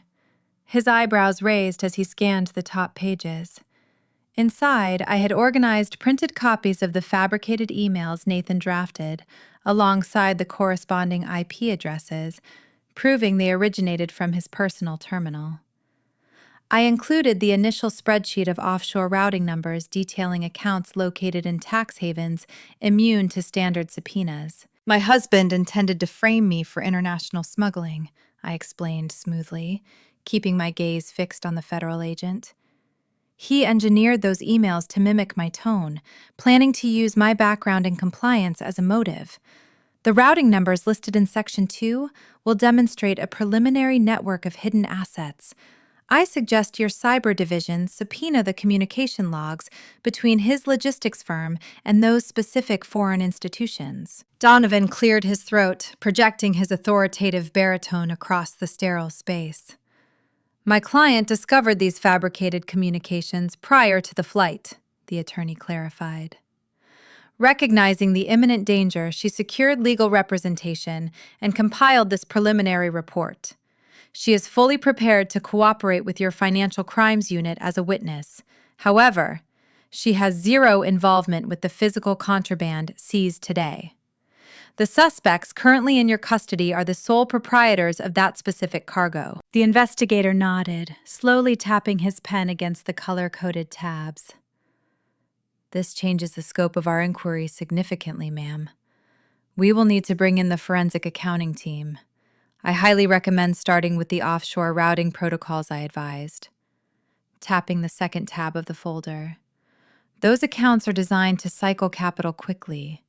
If you freeze the corresponding domestic terminals listed on page 4, you can prevent the assets from vanishing into the ether. Nathan slumped forward, resting his forehead against the cold metal table. A low, agonizing groan escaped his lips. The realization that I was actively guiding the federal authorities through his digital fortress broke his spirit. He had built his wealth on secrecy, exploiting the isolated geography of Wyoming and the blind trust of his wife. Now, that same wife was dismantling his empire piece by piece, translating his complex fraud into an easily digestible roadmap for the prosecution. Aubrey stared at the dossier, her lips parting in stunned silence. She finally comprehended the magnitude of the man she had partnered with. This was not a simple affair, nor a minor corporate indiscretion. She had entangled herself with a man executing multinational fraud, and she was currently holding the physical evidence of his crimes. The immunity she likely hoped to negotiate evaporated the moment those offshore accounts came to light. She was an executive coordinator. Her signature would inevitably be found on the corresponding transfer authorizations. The panic in her eyes solidified into raw despair. I had accomplished my objective for the afternoon. The authorities possessed the thread required to unravel his surface-level deceptions. I offered the investigators a polite, professional nod. If you require further clarification regarding the datasets, my attorney will facilitate the communication, I said, turning away from the table. I did not offer Nathan a parting glance. I did not afford Aubrey a final word. They were no longer relevant characters in my narrative. They were simply liabilities that had been neutralized and handed over to the proper authorities. I walked out of the observation room, the heavy steel door clicking shut behind me, sealing them in their concrete cage. Donovan and I navigated the long corridors of the detention center in silence. We exited the administrative building, stepping out into the bright, freezing Wyoming afternoon. The mountain air was sharp, carrying the scent of pine and untainted snow. The high plains stretched endlessly toward the horizon, a vast landscape of opportunity and isolation. I pulled my wool coat tighter around my shoulders, exhaling a plume of white breath into the cold air. The trap had been reversed, the arrest secured, and the preliminary evidence delivered. Yet, beneath the calm satisfaction, a cold anticipation hummed through my veins. The dossier I provided only contained the surface data. I still held the encrypted hard drive containing the true depth of his corruption. The events at the airport were merely a skirmish. I looked toward the snow-capped peaks of the Grand Tetons, knowing the real war had only just begun. The drive back to our vast high plains estate offered a solitary journey through an unforgiving landscape. The winding asphalt carved its way through the desolate beauty of the Wyoming basins. Snow-capped ridges loomed in the distance, casting long, jagged shadows across the frozen prairie. The isolation of the region had always been a selling point for Nathan. He craved the privacy that thousands of acres of untouched wilderness provided. I navigated the heavy luxury sedan through the wrought iron security gates, the tires crunching against the gravel driveway. The sprawling timber and stone house sat silently against the backdrop of the rugged foothills. I unlocked the heavy oak front door and stepped into the foyer. The interior temperature felt noticeably cooler than the midday sun outside.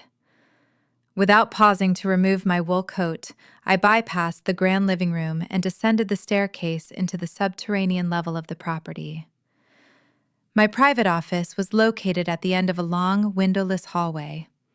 It was a secure space I maintained since my tenure as a compliance auditor for global mineral extraction firms. During those years, I learned the intricate architecture of corporate deception.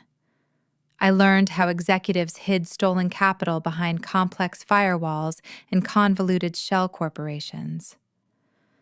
I unlocked the reinforced office door and stepped into the darkness. I retrieved the ruggedized hard drive from my pocket. The metal casing felt heavy and cold against my palm. I booted up an offline server housed in the corner of the room. This standalone terminal was intentionally disconnected from any external internet network, ensuring no remote tracking software could detect my intrusion. I connected the device using a physical bypass cable. The surface-level folders containing the fabricated emails were already exposed to the federal investigators at the airport. Now I required the foundational data. I initiated a custom brute force decryption script I had engineered years ago. Lines of neon green code cascaded down my dual monitors, rapidly cycling through countless cryptographic permutations. I leaned back in my ergonomic leather chair, watching the machine dismantle my husband and his digital fortress. An hour passed in unbroken silence before the cryptographic lock finally surrendered. A crisp chime echoed from the desktop speakers, signaling the breach. The directory expanded on the screen, revealing a labyrinth of hidden archives. I opened the primary financial ledger. The spreadsheet stretched endlessly, documenting a staggering volume of expenditures, wire transfers, and offshore holdings. I highlighted the outgoing capital column and executed a sum function. The final figure rendered at the bottom of the screen: $12 million. The sheer scale of the theft forced me to pause. The money had been systematically siphoned from his own logistics firm over a period of 36 months. I traced the destination of the stolen capital, uncovering the mechanism of his fraud. Nathan had fabricated phantom mineral extraction leases. The Wyoming geography is dominated by vast tracts of federal and private land, frequently leased for exploratory drilling and mining operations. Nathan exploited this regional industry norm. He created fraudulent contracts for non-existent excavation sites deep within the High Plains basins. He then drafted bogus logistics orders charging his own company astronomical fees to haul imaginary heavy machinery to these ghost locations. The logistics firm paid the invoices without question, bleeding millions of dollars into an invisible void. I clicked into a subfolder containing the supporting documentation for these fake routes. I opened a specific billing file containing a digital invoice from an entity named Grand Teton Surveying. The document appeared highly professional, featuring a crisp resolution logo, itemized billing codes, and a plausible corporate address. However, my trained eyes locked immediately onto the bottom left corner of the page. The federal tax identification number formatting was inherently flawed. The sequence utilized a specific bracket structure that had been permanently retired by the Internal Revenue Service over a decade ago. A legitimate geological surveying firm would never produce such a glaring tax code error on an official financial invoice.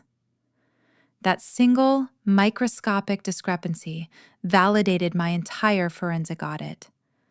The surveying firm was a phantom entity, existing nowhere but on this encrypted drive. The stolen funds flowed from the logistics firm, through the phantom surveying invoices, and directly into the shell company I had previously identified.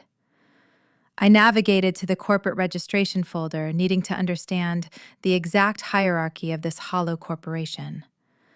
I opened the scanned legal bylaws and the official incorporation charter. The primary managing director was listed clearly on the first page: Aubrey Lane. Her looping, distinct signature occupied the bottom margin, authorizing her to execute wire transfers and sign binding contracts. She was the willing administrative face of the fraud. I scrolled down to the subsequent page, reviewing the liability and indemnification clauses. The legal structure required a secondary guarantor.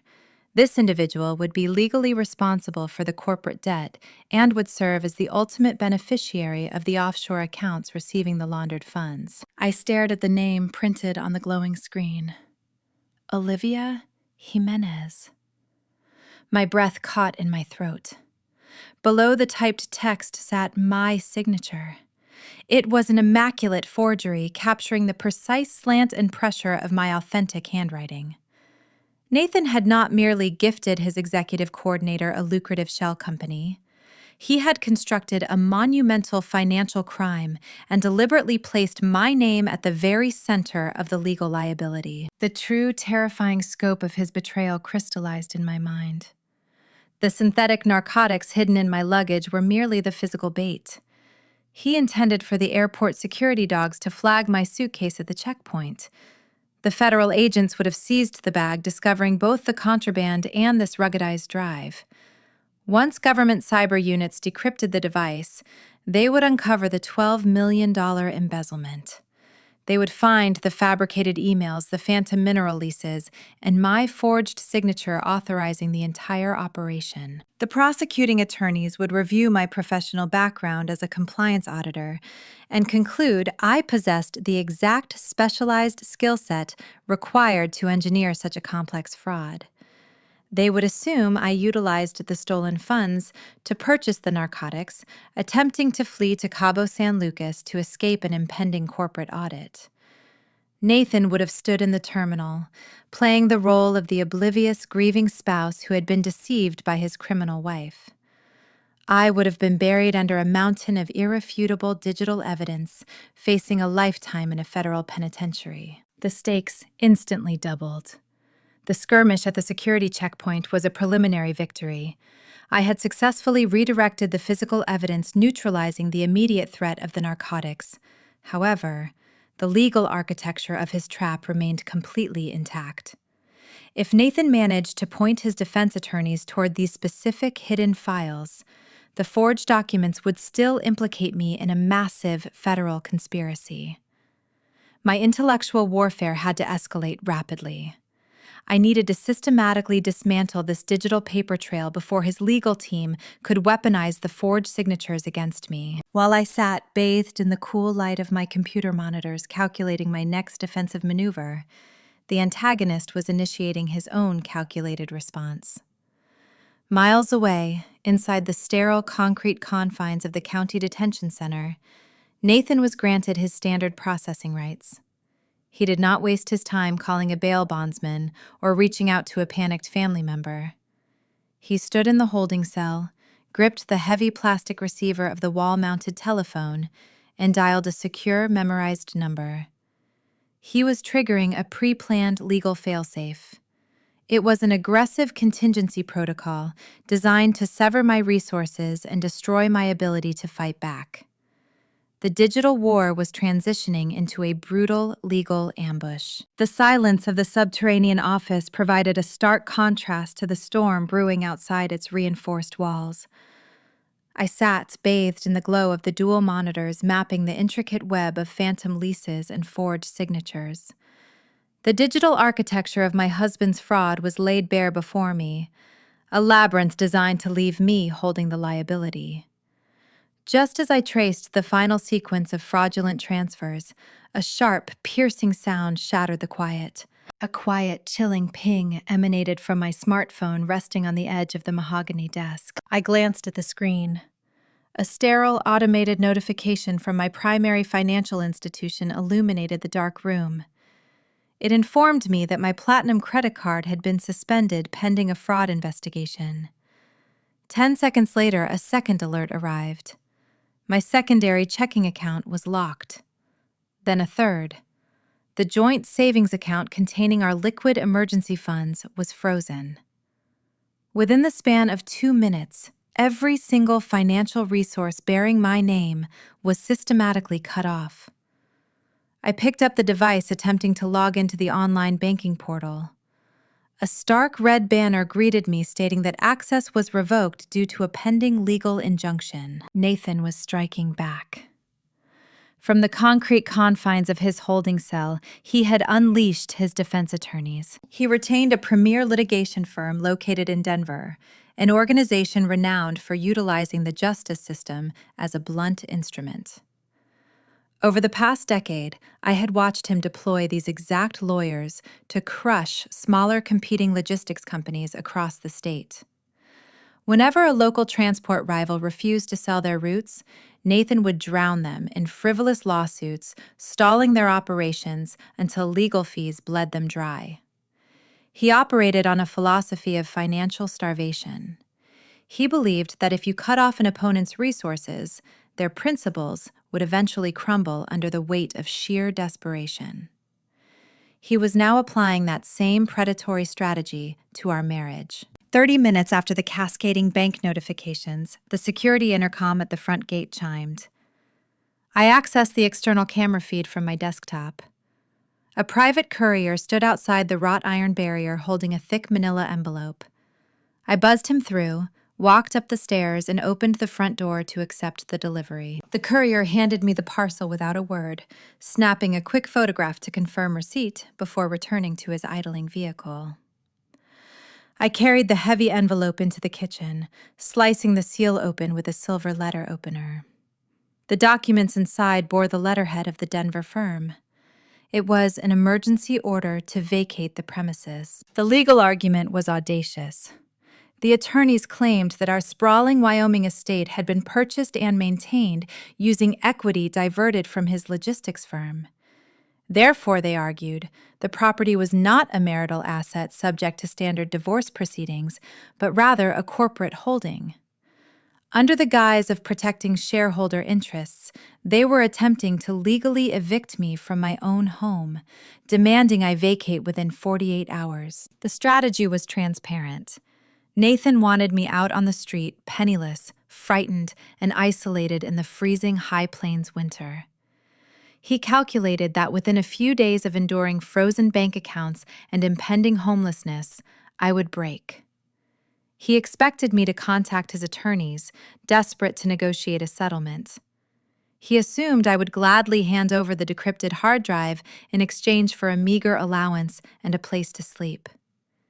He viewed my survival instinct as a weakness he could exploit. He forgot that my survival instinct was honed by years of dismantling corporate predators just like him. I poured myself a glass of cold water, leaning against the marble kitchen island as I reviewed the eviction notice. I felt no rising panic. My pulse remained steady. A compliance auditor does not fear legal paperwork. We read the fine print. We look for the foundational flaws in the opposing argument. Nathan had built his financial cage using elaborate corporate structures, but structures designed to trap can often be reversed to protect. I returned to the underground office, bringing the eviction documents with me. I sat back down at the secure terminal, pulling up the bylaws of the shell company he had used to launder the stolen capital. Nathan had forged my signature to position me as the secondary guarantor, intending to make me the ultimate scapegoat for the illicit funds. He assumed that forged document was a loaded gun pointed at my head. He failed to realize that by legally tethering me to the entity, he had inadvertently handed me the keys to his entire hidden kingdom. Under Wyoming corporate law, a secondary guarantor holding unmitigated liability also possesses emergency signatory authority if the primary director is incapacitated or facing severe federal indictment. Aubrey Lane, the primary director, was currently sitting in a federal detention center facing narcotics trafficking charges. Her authority was effectively paralyzed. That left me as the sole acting executive of the holding company. I initiated a secure connection to the digital registry. Operating under my newfound ironclad authority, I accessed the shell company's core asset portfolio. Nathan had meticulously transferred the equity of our personal estate into this specific entity to shield it from taxation and potential civil suits. The house belonged to the shell. The shell, at this exact moment, belonged to me. My fingers flew across the mechanical keyboard, drafting a rapid series of binding resolutions. I did not merely block the eviction. I initiated an irreversible transfer of assets. Utilizing a specialized legal mechanism reserved for corporate restructuring, I dissolved his personal equity stakes tied to the property and shifted the ownership of the estate into an irrevocable, untouchable trust. I named myself as the sole trustee and primary beneficiary. By the time I submitted the digital paperwork, the Denver litigation firm had lost all jurisdiction over the property. The house was locked down, legally fortified against any further assaults from his legal team. Next, I addressed the frozen checking accounts. Nathan's attorneys had placed holds on the joint funds, but they could not touch the separate corporate accounts tethered to the shell company. Since I was now the acting director, I routed a substantial operational dividend directly into a secure, encrypted offshore account I established years ago for whistleblower protection. In less than 45 minutes, I had neutralized his financial blockade, secured my shelter, and established a war chest of unassailable capital. I printed the confirmation receipts, organizing them into a neat stack. Nathan's attempt to starve me out had failed spectacularly. He had handed me the very tools required to secure my independence. The intellectual warfare was shifting entirely in my favor. I sat back in my chair, allowing a rare moment of satisfaction to wash over me. The digital chessboard was reset. I was no longer playing defense. Before I could begin formulating my next defensive maneuver against his remaining assets, an unexpected notification interrupted my thoughts. It was not a bank alert or a local courier. It was an encrypted priority email delivered to my secure personal inbox. The sender address belonged to a private server I had not seen in years. I opened the message. The text was brief, formal, and carried the weight of an execution order. It was an urgent, mandatory summons from the executive board of directors overseeing Nathan's logistics firm. The board members had been alerted to the incident at the airport. They were scrambling to contain the fallout from their chief executive being dragged away in handcuffs by federal agents. They demanded my immediate presence at their corporate headquarters in Jackson. The tone of the summons was demanding, treating me not as a partner but as a potential liability they needed to manage in silence. They wanted answers. They wanted to know the extent of the damage. They assumed they could bully the disgraced executive's wife into submission, forcing me to sign non-disclosure agreements to protect their shareholder value. I stared at the glowing screen, reading the names of the powerful men who had enabled my husband's arrogance for years. The legal ambush had failed, but a new front was opening.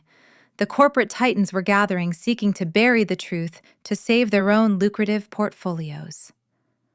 I reached over, ejected the decrypted hard drive from the server, and slipped it into my leather briefcase.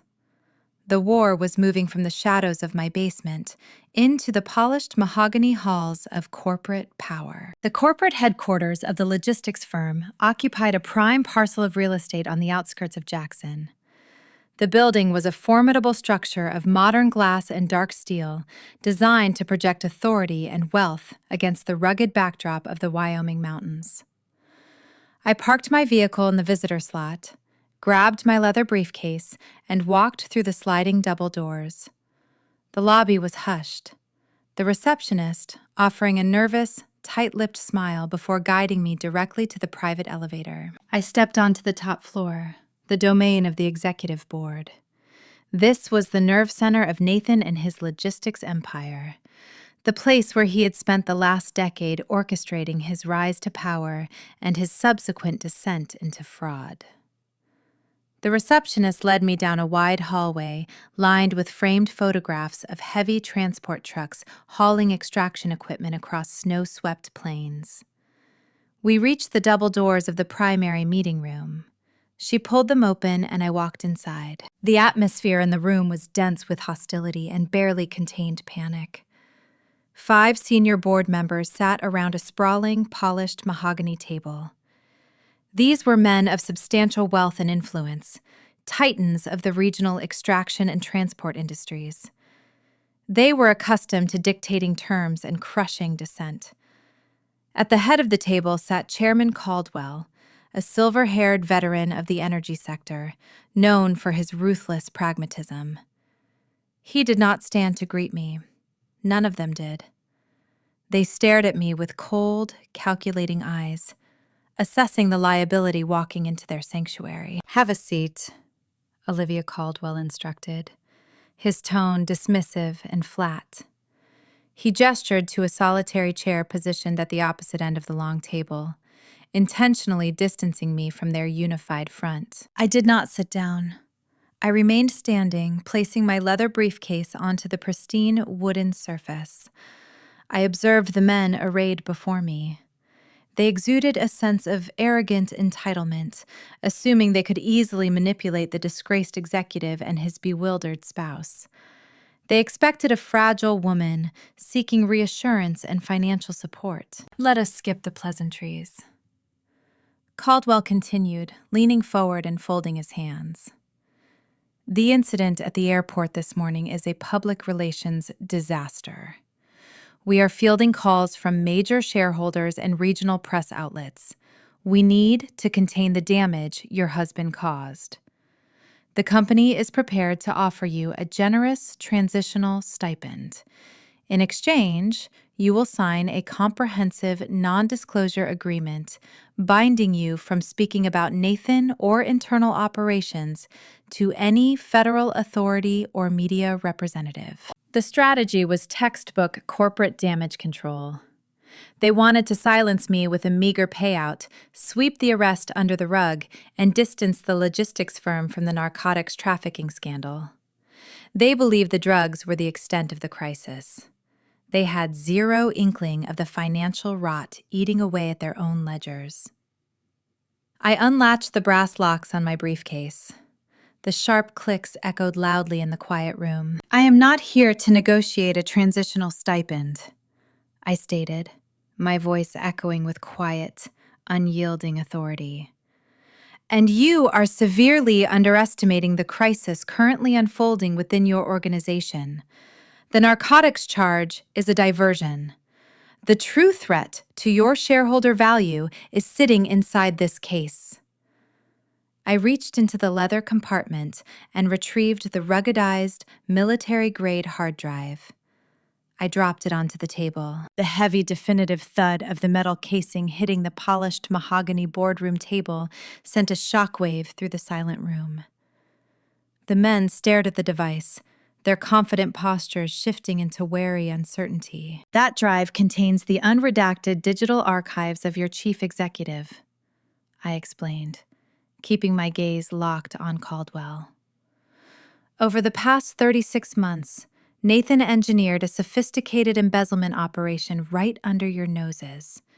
He drained $12 million from your operating capital using phantom mineral extraction leases. He funneled the funds through bogus invoices billed by fake geological surveying entities, routing the cash into a shell company. The blood drained from Caldwell in his face. The other board members exchanged alarmed, frantic glances. The confident facade of the room shattered, replaced by the suffocating realization of their own catastrophic oversight. "You are making extraordinary accusations," one of the board members stammered, his voice betraying a rising tide of fear. "We have internal audits. We would have detected a $12 million deficit. Your internal audits were reviewed and approved by the very man committing the theft," I countered sharply. He compartmentalized the data. "The proof is on that drive. Every wire transfer, every fabricated lease, and every offshore routing number is meticulously documented." Caldwell stared at the metal device, his jaw tightening. "If what you are saying is accurate, you need to leave that drive here.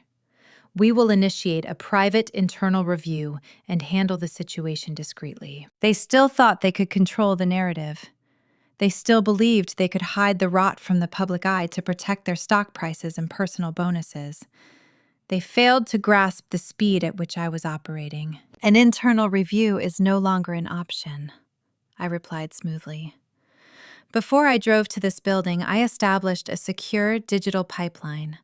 I transmitted the decrypted contents of that entire drive to the Regional Enforcement Division of the Securities and Exchange Commission. The air vanished from the room. A collective gasp of pure, unfiltered terror swept across the mahogany table. Furthermore, I continued refusing to yield a single inch of momentum. I sent a duplicate, time-stamped copy of the ledger to your internal compliance officer, Mr. Mitchell, along with a formal whistleblower notification. By this point, he is legally obligated to freeze all internal servers and report the deficit to the federal authorities to avoid personal criminal liability. The trap was sprung. The corporate executives were cornered by the very regulatory laws they sought to evade. By bringing the SEC and their own compliance officer into the fray, I stripped the board of any ability to cover up the crime. If they attempted to destroy the hard drive or silence me now, they would be guilty of federal obstruction and conspiracy. You have left us with 0 options, Caldwell whispered, his voice trembling with a mixture of rage and profound fear. I left you with the only option that keeps you out of a federal penitentiary, I corrected him. You will convene an emergency vote right now. You will formally terminate Nathan for cause effective immediately. You will revoke his executive shares, seize his corporate equity, and cooperate fully with the impending federal inquiry. If you attempt to shield him, the SEC will dismantle this firm and hold each of you personally accountable for the stolen capital. The men around the table were paralyzed, trapped between the wreckage of their chief executive and the unforgiving machinery of federal law. They looked at the ruggedized hard drive, then at me. The decision required no debate. Self-preservation is the ultimate driving force in corporate America. Call for a vote, Caldwell instructed, his tone hollow and defeated. Within 3 minutes, the motion was passed unanimously. Nathan was officially stripped of his title, his power, and his corporate wealth. His Wyoming empire was reduced to ash in a matter of seconds, dismantled by the woman he assumed was too fragile to fight back. I retrieved my empty briefcase, leaving the physical hard drive on the table as a parting gift. I turned and walked toward the double doors, the silence of the defeated men echoing behind me. I stepped into the elevator, descending to the ground floor. As I exited the glass doors of the headquarters and stepped onto the freezing pavement, a synchronized fleet of black sport utility vehicles sped into the circular driveway. The tires screeched against the asphalt. Dozens of agents wearing dark windbreakers bearing the bright yellow letters of the Federal Bureau of Investigation poured out of the vehicles. They bypassed me entirely, swarming the entrance of the logistics firm. They carried heavy plastic crates ready to seize corporate servers, secure financial records, and lock down the building. I walked to my sedan, the chaotic sounds of the raid unfolding behind me. Nathan was ruined, his professional life obliterated beyond repair. But the battle was not over. Aubrey was still sitting in a detention cell, likely preparing to negotiate a sweeping immunity deal by playing the naive, victimized secretary. She thought she could escape the consequences of the phantom leases. She was about to discover that my forensic audit had unearthed her undeniable complicity. The swift dismantling of the logistics headquarters sent tremors through the Wyoming business sector. While agents seized corporate servers and boxed up financial records in Jackson, another legal battle was unfolding 50 miles away, inside the United States District Courthouse. Aubrey Lane sat in a sterile conference room adjacent to the prosecutor offices, flanked by a court-appointed public defender. She was executing a calculated performance, shedding the arrogant persona she wore during the freezing ride to the airport. In its place, She adopted the role of a fragile, manipulated casualty. She wept softly into a tissue, portraying herself as a naive subordinate who had been coerced by a domineering chief executive. Her narrative was predictable. She claimed her boss exerted undue influence over her career, forcing her to carry the designer bag under the threat of termination. She insisted she possessed zero knowledge of the synthetic narcotics or the underlying financial embezzlement. The prosecuting attorneys, hungry for a swift conviction against a high-profile corporate target, were eager to secure a cooperative witness. They prepared a sweeping exoneration agreement, ready to grant her full immunity in exchange for her testimony against her former lover. I arrived at the federal building shortly after noon, accompanied by Donovan. The icy wind whipped across the courthouse steps, but the interior corridors felt stifling. We were ushered into an austere meeting room where the lead litigator, an imposing woman named Harris, was reviewing the preliminary terms of the plea deal. Harris looked up from her legal pad, her expression betraying a hint of impatience. She explained that securing an insider would expedite the grand jury indictment against the disgraced executive. She viewed the junior coordinator as a low-level pawn, an unfortunate bystander of corporate greed who could serve a utilitarian purpose in the broader investigation. I listened to the litigator justify the leniency. It is a common phenomenon in white-collar crime. The subordinate claims ignorance, points a trembling finger at the superior, and walks away unscathed, free to reinvent their life while evading the consequences of their complicity. The young woman expected to glide through the justice system untouched, leveraging her youth to escape decades behind bars. She assumed the evidence was limited to the contraband discovered at the security checkpoint and the surface-level emails I provided earlier that day. She underestimated the depth of my forensic audit. Donovan cleared his throat, commanding the attention of the room. He informed Harris that granting leniency to the individual in the adjacent holding area would be a catastrophic procedural error. The attorney unclasped his briefcase, extracting a supplementary file I had prepared after accessing the deep archives of the ruggedized drive. He placed the heavy stack of printed documents onto the conference table. I leaned forward, addressing the litigator directly. "The narrative being spun next door is a fabrication," I stated, keeping my tone measured and precise. The coordinator was not a coerced employee blindly following orders. She was the primary managing director of the shell entity established to launder $12 million in stolen capital. Harris frowned, scrutinizing the top page of the file. The document displayed the official incorporation charter for the fraudulent holding firm. I guided the attorney through the metadata. I presented digital timestamps, proving the young woman actively accessed the offshore accounts, authorizing wire transfers from her own personal terminal during late-night hours. She did not merely facilitate the transactions. She directed them. The most damning piece of evidence lay within the physical lease contracts for the phantom mineral extraction sites. I slid a high-resolution scan of the geological surveying invoices across the table. The bottom margin of each page bore a distinct looping signature. It was an elaborate, stylized autograph featuring a dramatically sweeping initial letter that I had seen countless times on office memos and holiday greeting cards. I pointed to the ink on the page. "That signature belongs to the woman weeping in your holding room," I explained. "She personally signed off on every fraudulent lease, enriching herself through the diverted funds. She utilized the laundered capital to finance her luxury lifestyle, purchasing designer luggage and funding extravagant trips.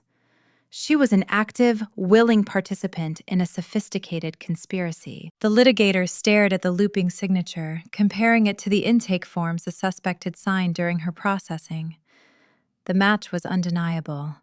The digital footprints and the physical handwriting demolished the fragile victim narrative. The illusion of the coerced secretary vanished, replaced by the reality of a calculating accomplice who eagerly profited from corporate theft. Harris closed the file, her jaw tightening. The leniency that had filled the room moments ago evaporated into a chilling silence. The attorney recognized the indisputable facts presented before her. Granting exoneration to a central architect of the embezzlement scheme was no longer a viable legal strategy. The immunity agreement, which had been mere signatures away from ratification, was abruptly rescinded. Donovan and I observed through the narrow glass window of the adjoining room as Harris re-entered the holding area. The litigator dropped the supplementary file onto the table in front of the young woman. The color drained from her face as she recognized the phantom lease contracts bearing her own distinct handwriting. Her public defender leaned in, inspecting the documents before slowly leaning back, his posture radiating defeat. There was no defense against the metadata. The digital trail was unforgiving. The tears streaming down the coordinator's cheeks were no longer a calculated performance. They transformed into genuine, hollow despair. She realized her escape route was permanently sealed. The sweeping exoneration she had been promised was gone. She was now facing the full wrath of the federal justice system, staring down a multitude of charges, including conspiracy to commit wire fraud, money laundering, and narcotics trafficking. Her leverage was stripped away, leaving her entirely exposed to the severe mandatory minimum sentences attached to her crimes. Both antagonists were now locked into a bleak trajectory, facing decades in a federal penitentiary. They had attempted to outsmart the system, relying on deceit and forged documents to secure an illicit fortune. Instead, they had ensnared themselves in a trap of their own making. The justice delivered was absolute, grounded in irrefutable evidence rather than emotional pleas. I turned away from the observation window, feeling a profound sense of closure regarding the former executive coordinator. Her role in the narrative was concluded. She would fade into the stark reality of the penal system, a cautionary tale of unchecked ambition. Donovan gathered the remaining documents, slipping them back into his briefcase. We exited the courthouse, stepping out into the fading afternoon light. The sky over the Wyoming basins was turning a bruised shade of purple, signaling the approach of a bitter evening frost. The legal mechanisms were in motion, securing the ruin of the individuals who sought to destroy my life. However, the tranquility of the high plains felt deceptive. The financial blockade had been broken. The corporate board had terminated their chief executive. The immunity deal was crushed. Yet the primary architect of my suffering was still desperately fighting for survival. The disgraced executive had been processed and granted a temporary, exorbitant bail pending his arraignment. He was stripped of his company, his wealth, and his mistress. He was a cornered predator with nothing left to lose.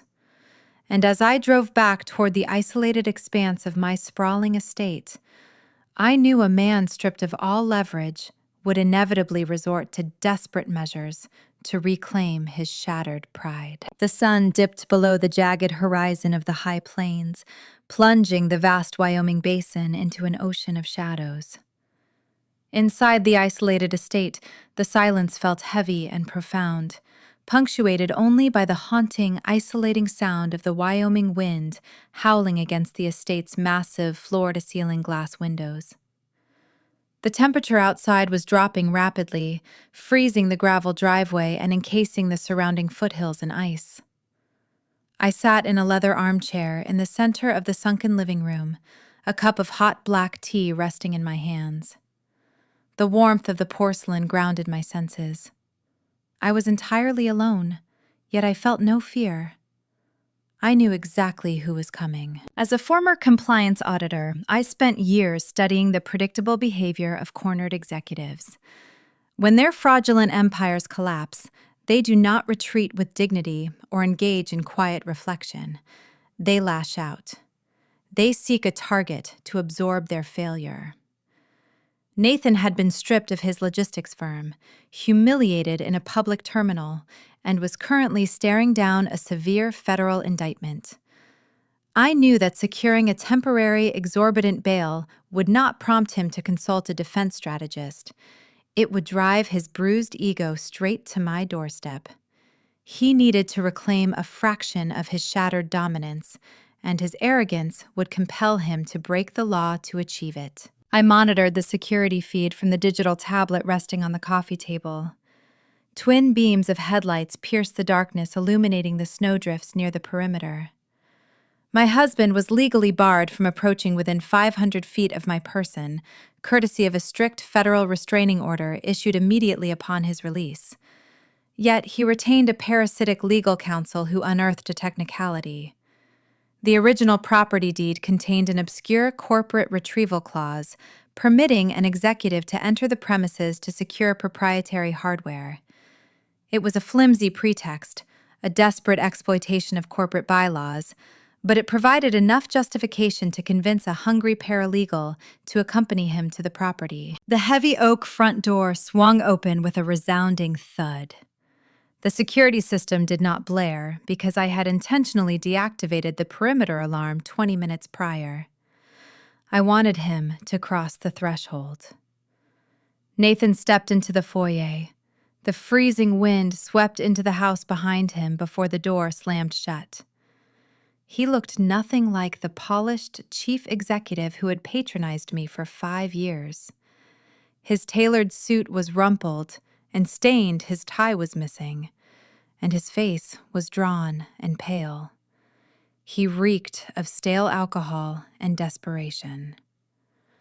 A nervous paralegal lingered near the entrance, clutching a leather briefcase, visibly uncomfortable with the hostile atmosphere of the dark house. Nathan strode into the sunken living room, his shoes tracking melting snow across the hardwood floor. He spotted me, sitting calmly by the unlit fireplace. He puffed out his chest, stepping directly into my personal space, attempting to cast a long shadow over my seated figure. He wanted to intimidate me, using the same patriarchal superiority he had wielded throughout our marriage. He wanted to physically tower over the woman he deemed responsible for his ruin. "You think you are untouchable," Nathan hissed, his voice echoing harshly off the vaulted ceilings. "You think changing the trust parameters protects you from my firm. This house is a corporate asset, Olivia. I am here to reclaim company property, and I will drag you through civil court until you have nothing left." I did not flinch. I did not raise my voice or lean away from his towering stance. I took a slow sip of my tea, savoring the bitter taste. "The board of directors terminated you yesterday afternoon," I reminded him, my tone remarkably even and devoid of emotion. "You possess zero executive authority. Your presence here is not a corporate retrieval. It is a felony violation of a federal mandate." The legal reality did not register through his toxic rage. A volatile surge of hostility washed over his face. He leaned closer, his hands balling into tight fists at his sides. He threatened to bankrupt me with endless litigation, promising to smear my name across the Wyoming business sector. He vowed to make my life a living hell, claiming he still controlled the local judges and the regional politicians. I observed his outburst with clinical detachment. His anger was a fragile mask concealing profound terror. He was projecting a dominance he no longer possessed. When the intimidation tactics failed to elicit a single tear or a flinch of submission, his grand facade crumbled. The transition was swift and pathetic. His rigid shoulders slumped. The manufactured rage evaporated, replaced by a hollow, sickening pleading. "Olivia, please," Nathan stammered, his voice cracking as he dropped to one knee beside my chair. "We can fix this. You just need to withdraw the unredacted files from the Securities and Exchange Commission. Tell them you misunderstood the accounting software. Tell the federal agents the phantom leases were authorized exploratory ventures. My defense team can spin the narrative if you walk back the submission. We built a life together. You cannot throw me in a cage." He reached out, attempting to grasp my hand. I pulled my arm away, a subtle but definitive rejection. He was grasping at fading illusions. He genuinely believed his residual charm, or my lingering affection, could override his catastrophic crimes. He thought treating me like a naive wife one last time would erase the metadata and the forged signatures. I looked down at the man who had tried to sentence me to a foreign prison.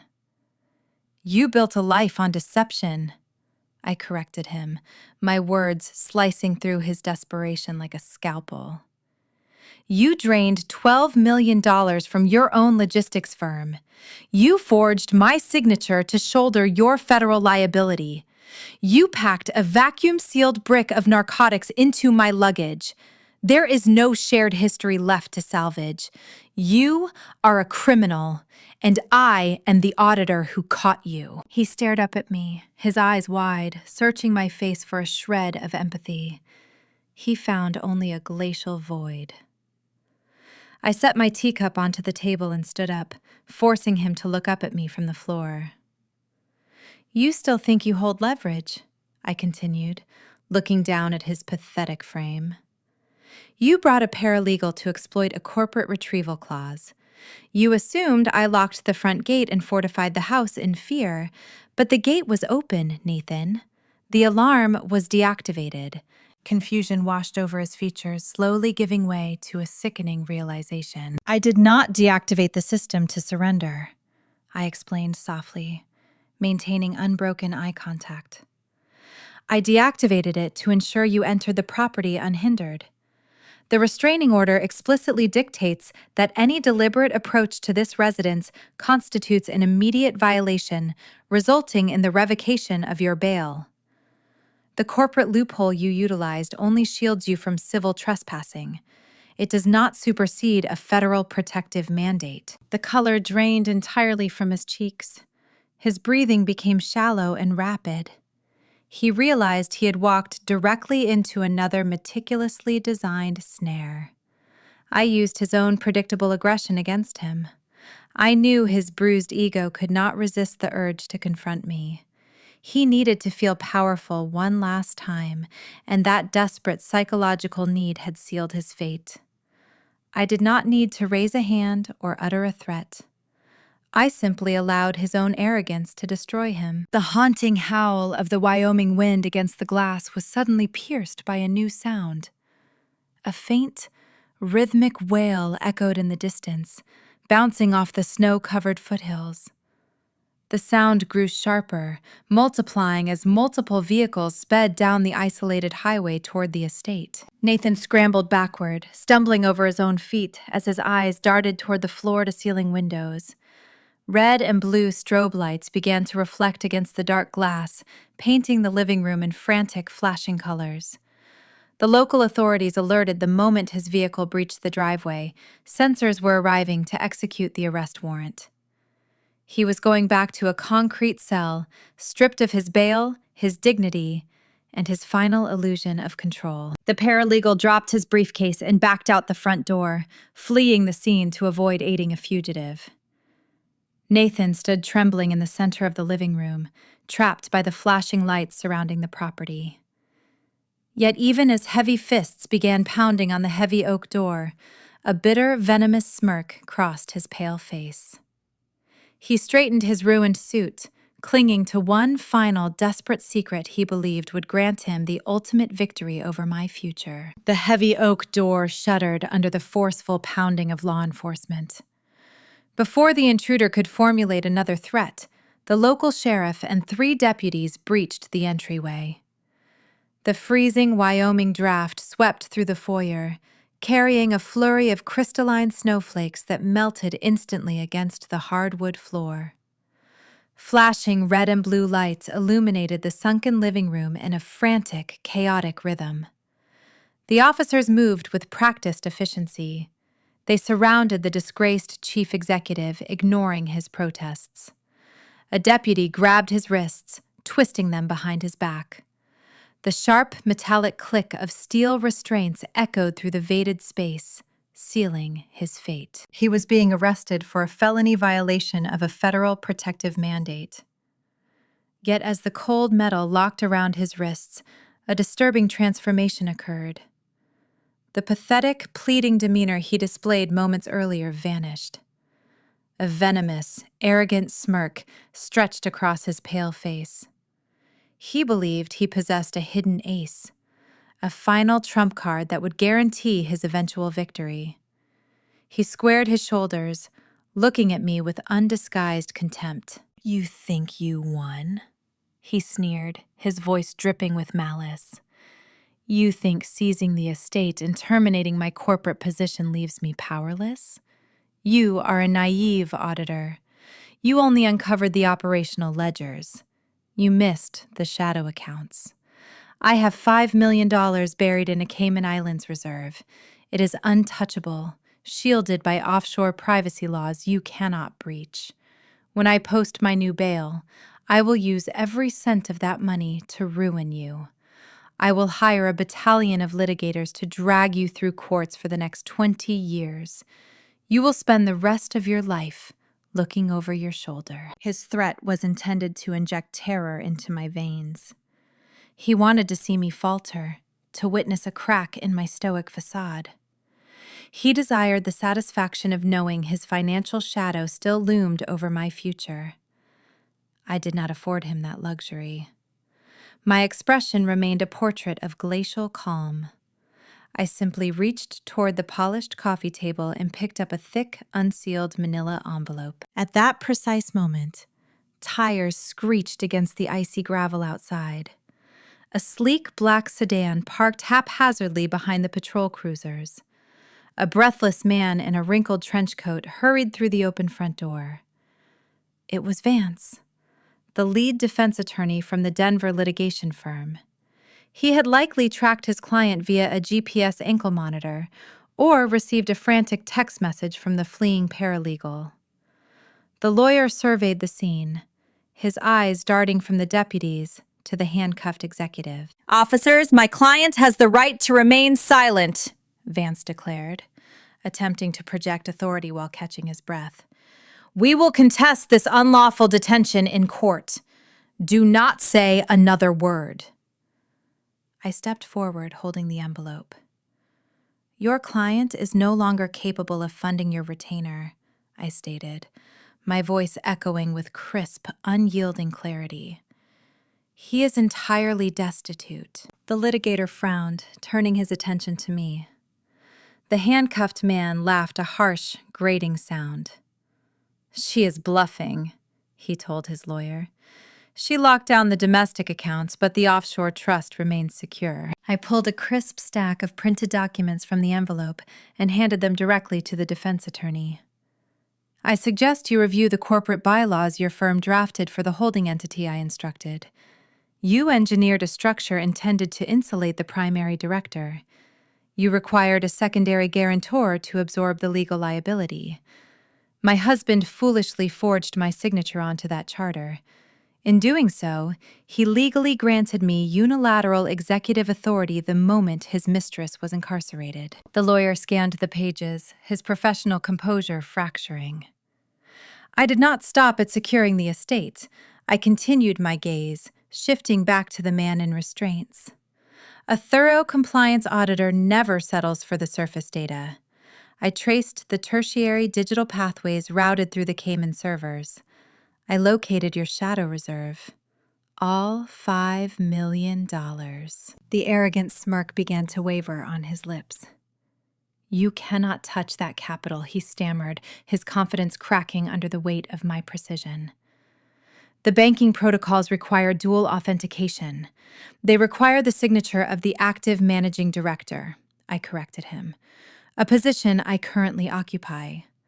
Yesterday afternoon, I executed a binding, irrevocable wire transfer, draining the offshore reserve down to a zero balance." The blood drained from his face. A panicked, suffocating silence descended upon the living room, broken only by the crackle of the deputy's radio transmitters. The disgraced executive stared at me, his mind desperately trying to comprehend the evaporation of his hidden fortune. "You stole my money," he whispered, his voice trembling with disbelief. I will have you indicted for theft. I did not steal anything, I replied smoothly. Theft implies unlawful possession. I acted in my capacity as the authorized corporate steward. I did not keep a single cent for myself. I donated the entire sum. I reached into the envelope one final time and retrieved a beautifully framed document. The heavy oak border encased a pristine sheet of heavy stock parchment. I held it up for both the criminal and his lawyer to see. During our ride to the airport, I reminded him, recalling the freezing journey through the mountains. You complained bitterly about a specific organization blocking your lucrative expansion routes. You despised their interference. I decided to facilitate a gesture of goodwill on your behalf. I routed the $5 million to the Yellowstone Wildlife Conservation Fund. The revelation struck him like a physical blow. His knees buckled slightly, supported only by the firm grip of the arresting deputies. The charity he loathed, the organization standing in the way of his industrial greed, was now funded by his stolen embezzlement. I turned the framed letter so he could read the embossed logo. The conservation director sent this personalized thank you note via expedited courier, I explained. They were astounded by your unprecedented philanthropic generosity. Furthermore, they detailed exactly how they deployed your financial gift. They utilized the capital to purchase the vast High Plains parcels situated directly in the path of your proposed logistics routes. Those lands are now classified as protected federal sanctuaries. You did not just lose your fortune. You permanently blocked your own company from ever expanding. The defense attorney reviewed the certified transfer receipts attached to the back of the frame. The transactions were flawless, routed through legitimate philanthropic channels, scrubbed of any illicit origin. The money was gone, transformed into untainted, charitable assets. There was no legal mechanism to reverse the donation. The fortune was permanently beyond their reach. To compound your legacy, I added stepping back to admire his utter devastation. I coordinated a press release with several regional Wyoming news outlets. The morning editions are already hitting the newsstands. The journalists are hailing you as an involuntary philanthropist.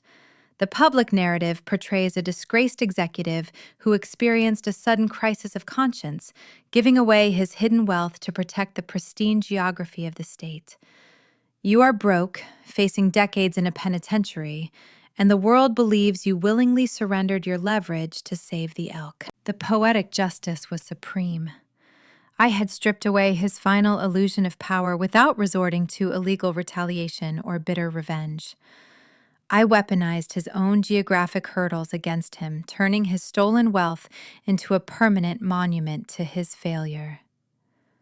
He was trapped in a flawless, inescapable checkmate. The local sheriff motioned for the deputies to remove the prisoner from the premises.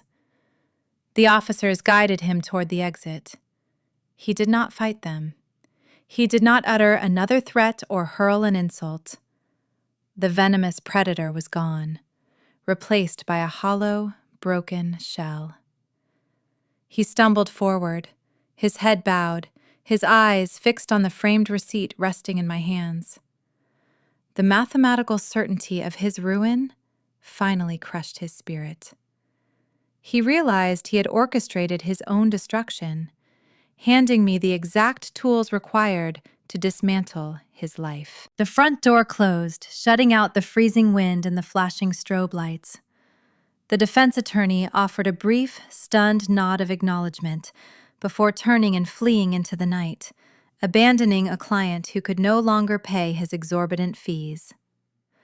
I stood alone in the quiet expanse of the living room, surrounded by the remnants of a shattered marriage. The storm had passed, leaving a profound, settling peace in its wake. The trap was empty. The predator was caged. Now only one task remained before I could truly reclaim my future. The flashing lights of the patrol cruisers faded into the distance, carrying the ruined executive down the winding mountain road toward the county detention center.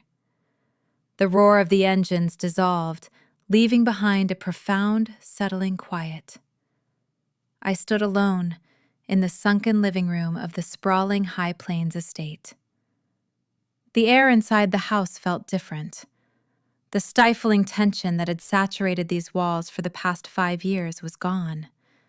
The structure of timber and stone was no longer a gilded cage. It was just a house, and it was one I had no intention of keeping. I walked through the veited rooms one final time, my footsteps echoing against the hardwood floors. I did not wander the halls to indulge in nostalgia. I moved with purpose, ensuring I was leaving nothing essential behind. My packing process was sparse and highly efficient.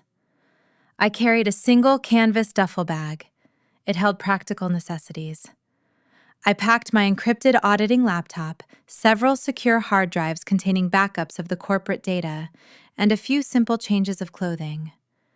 The luxurious wardrobe Nathan had purchased to mold me into the perfect obedient trophy wife remained hanging in the expansive walk-in closets. I was shedding the artificial armor he required me to wear. I retrieved the framed letter from the Wildlife Conservation Fund, sliding it carefully into my leather briefcase. That document was the only memento I desired to keep, a tangible reminder of the exact moment intellect triumphed over arrogance. I stepped out the front door, locking the heavy deadbolt behind me. The freezing Wyoming draft bit through my wool coat, but the chill felt invigorating. I tossed my bags into the trunk of my personal sedan and engaged the ignition.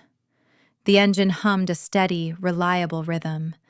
I pressed the remote sensor, watching the wrought iron security gates swing open for the final time. The tires crunched against the frost-hardened gravel as I steered onto the desolate asphalt highway. I watched the expansive property shrink in the rearview mirror. I did not shed a tear. I did not look back. Looking back implies a lingering attachment or a sense of regret, and I harbored none. The drive through the isolated basin offered a stark, breathtaking beauty. The jagged, snow-capped silhouette of the Teton Range cut a sharp, imposing line against the starry night sky. For years, I had allowed myself to be confined within the parameters of a billionaire lifestyle. I surrendered my professional independence, trusting a partner who viewed my steadfast loyalty as a tactical vulnerability to exploit. He believed my quiet demeanor equated to frailty. He failed to comprehend that a compliance auditor thrives in the quiet. We observe the subtle discrepancies. We calculate the hidden risks. We dismantle the fraudulent structures from the inside out. My professional horizon was vast and entirely clear. The corporate board in Jackson was currently scrambling to salvage their logistics firm from the impending federal inquiries. The prosecutors in the district courthouse were building an airtight indictment based on the metadata I provided. Aubrey Lane was sitting in a holding cell stripped of her immunity agreement, facing the crushing reality of her own greed. Nathan Cole was ruined, stripped of his hidden wealth, his professional reputation, and his freedom. They were permanently tethered to the wreckage of their own deceitful choices. I was tethered to nothing. I was ready to resurrect my independent consulting career. The mineral extraction firms scattered across the regional plains required rigorous, unyielding oversight, and I now possessed a fresh, unparalleled resume. The drive continued for hours as the night sky gradually yielded to a bruised purple hue, signaling the approaching dawn. The ambient temperature dropped further as I navigated the winding mountain pass, ascending higher into the rugged wilderness. The heater hummed a steady, comforting rhythm inside the cabin of the sedan. I felt an unfamiliar, deeply resonant sensation settling in my chest. It was not mere relief or fleeting joy. It was an enduring, untouchable tranquility. The suffocating anxiety that had plagued my marriage, the manufactured paranoia he used to control me, was entirely eradicated. In its place stood a crystalline clarity regarding my own capabilities. The highway eventually skirted the edge of Jackson Lake. The pristine water lay undisturbed, a mirror of dark, icy glass reflecting the towering, snow-dusted peaks. I pulled the sedan onto a secluded gravel shoulder, shifting the transmission into park. The engine idles softly, a quiet companion in the vast emptiness.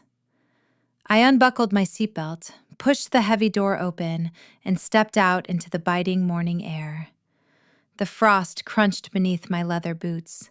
The cold stung my cheeks, awakening every nerve ending, grounding me in the physical reality of the moment. I walked to the rocky shoreline, standing at the edge of the freezing water. The silence of the wilderness was profound, unbroken by the chaos of corporate greed, legal battles, or federal raids. I looked down at my left hand. The diamond wedding ring caught the faint early light breaking over the eastern ridges. It was a flawless stone, purchased with laundered capital, a glittering symbol of a domestic contract built entirely on deception. I reached over with my right hand and slipped the platinum band off my finger. It felt surprisingly light in my palm, a stark contrast to the heavy, suffocating burden it had represented for the past half-decade. I did not hesitate. I drew my arm back and hurled the diamond far out over the water. The ring arched through the frigid air, glinting one last time before striking the surface. A soft, distant splash echoed across the shoreline. The ripples expanded briefly in perfect concentric circles before the icy lake swallowed the metal, erasing it from existence. The water returned to its smooth, undisturbed state. The physical tether to my past was severed, resting at the bottom of a freezing Wyoming basin. Society often conditions women to view the end of a marriage as a fundamental failure, a tragedy to be mourned and internalized. We are taught to endure, to compromise, to fix the broken pieces of the men who betray our trust. We frequently mistake endless endurance for genuine devotion. But true loyalty should never demand the sacrifice of your own dignity. Staying with a partner who actively engineers your destruction is not love. It is slow, deliberate self-erasure. When faced with a trap designed to bury me in a foreign prison, I chose to fight. I chose to live. My journey began with a terrifying discovery in the lining of a suitcase during the darkest hour of the night. It ended with the systematic dismantling of a regional industrial empire. I did not rely on emotional outbursts, frantic pleas, or irrational vengeance. I relied on data, encrypted metadata, and the unforgiving, objective nature of a financial paper trail. I weaponized my intellect to protect my future and punish the guilty. The trauma of the betrayal could have shattered my spirit, leaving me a victim. Instead, the crucible forged me into something infinitely stronger. I turned away from the lake and returned to the sedan, closing the heavy door against the Wyoming chill. I shifted into drive and merged back onto the empty asphalt highway. The sun finally breached the jagged horizon, flooding the High Plains Basin with brilliant, blinding light. The lingering shadows retreated into the crevices of the mountains.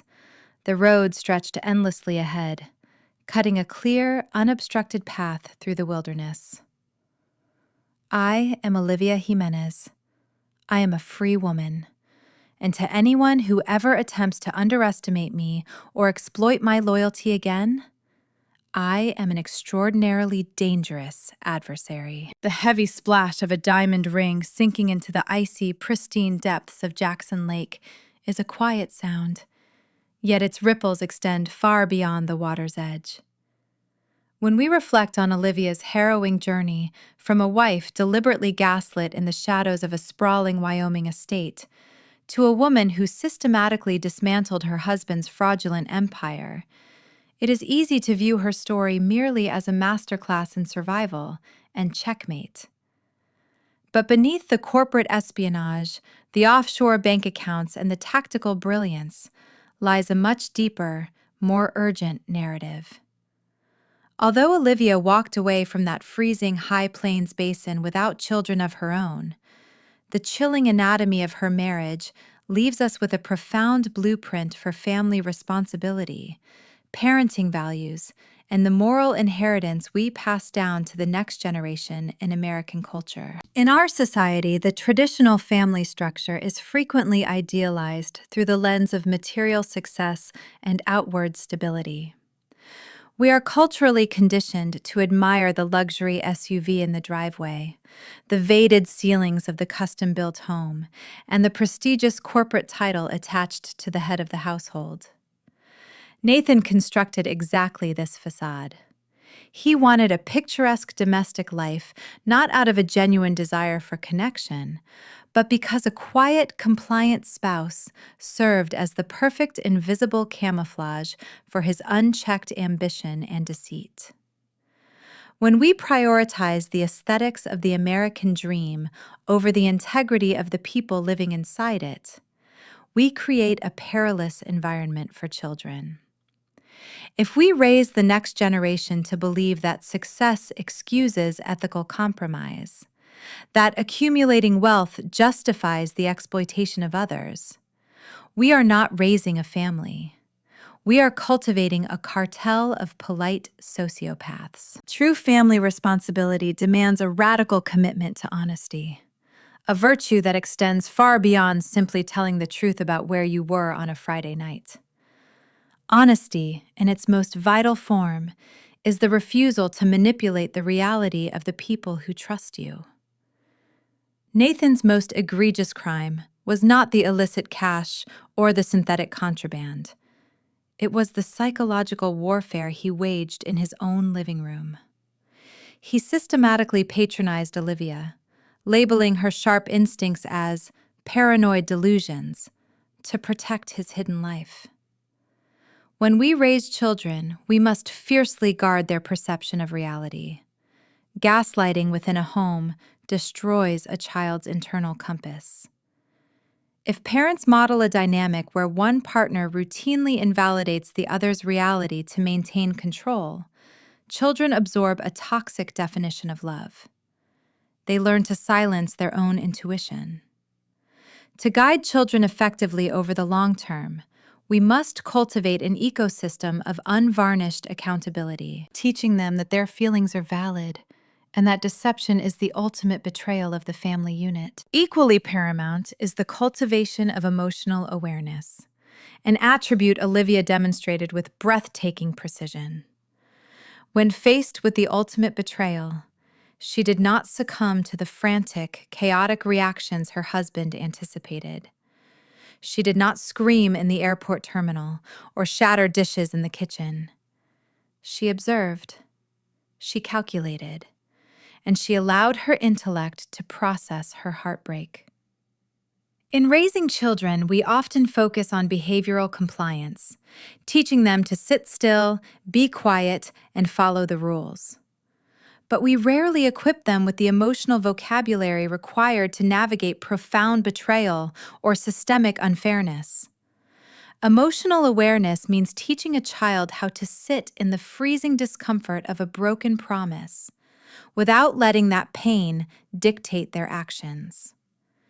It is the ability to recognize when the math of a relationship no longer adds up, and possessing the quiet strength to stop participating in the illusion. Fairness within the context of a traditional family is often misunderstood as equal distribution of chores or balanced bank accounts.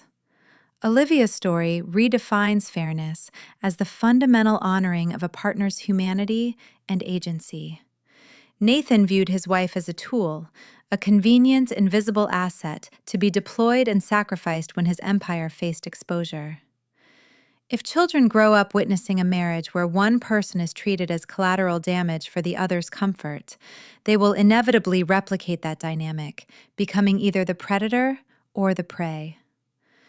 Teaching fairness means demonstrating that no amount of ambition, corporate leverage, or financial security ever grants you the right to strip another human being of their dignity. As we navigate the complexities of modern domestic life, we must ask ourselves what kind of legacy we are truly building behind our closed doors. Are we constructing a sanctuary of mutual respect, or are we meticulously decorating a cage?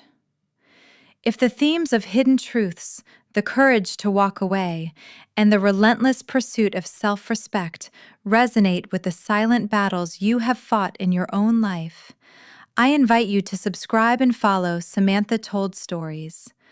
We explore the deep, often unspoken narratives that shape our relationships, offering a space to reflect, heal, and find the strength to rewrite your own ending. Ultimately, Olivia's departure into the Wyoming horizon forces us to confront a deeply ingrained societal myth about loyalty. We are taught from a very young age that endurance is the highest form of devotion. We are instructed to weather the storm, to stand by our partners through every hardship, and to keep the family intact at all costs.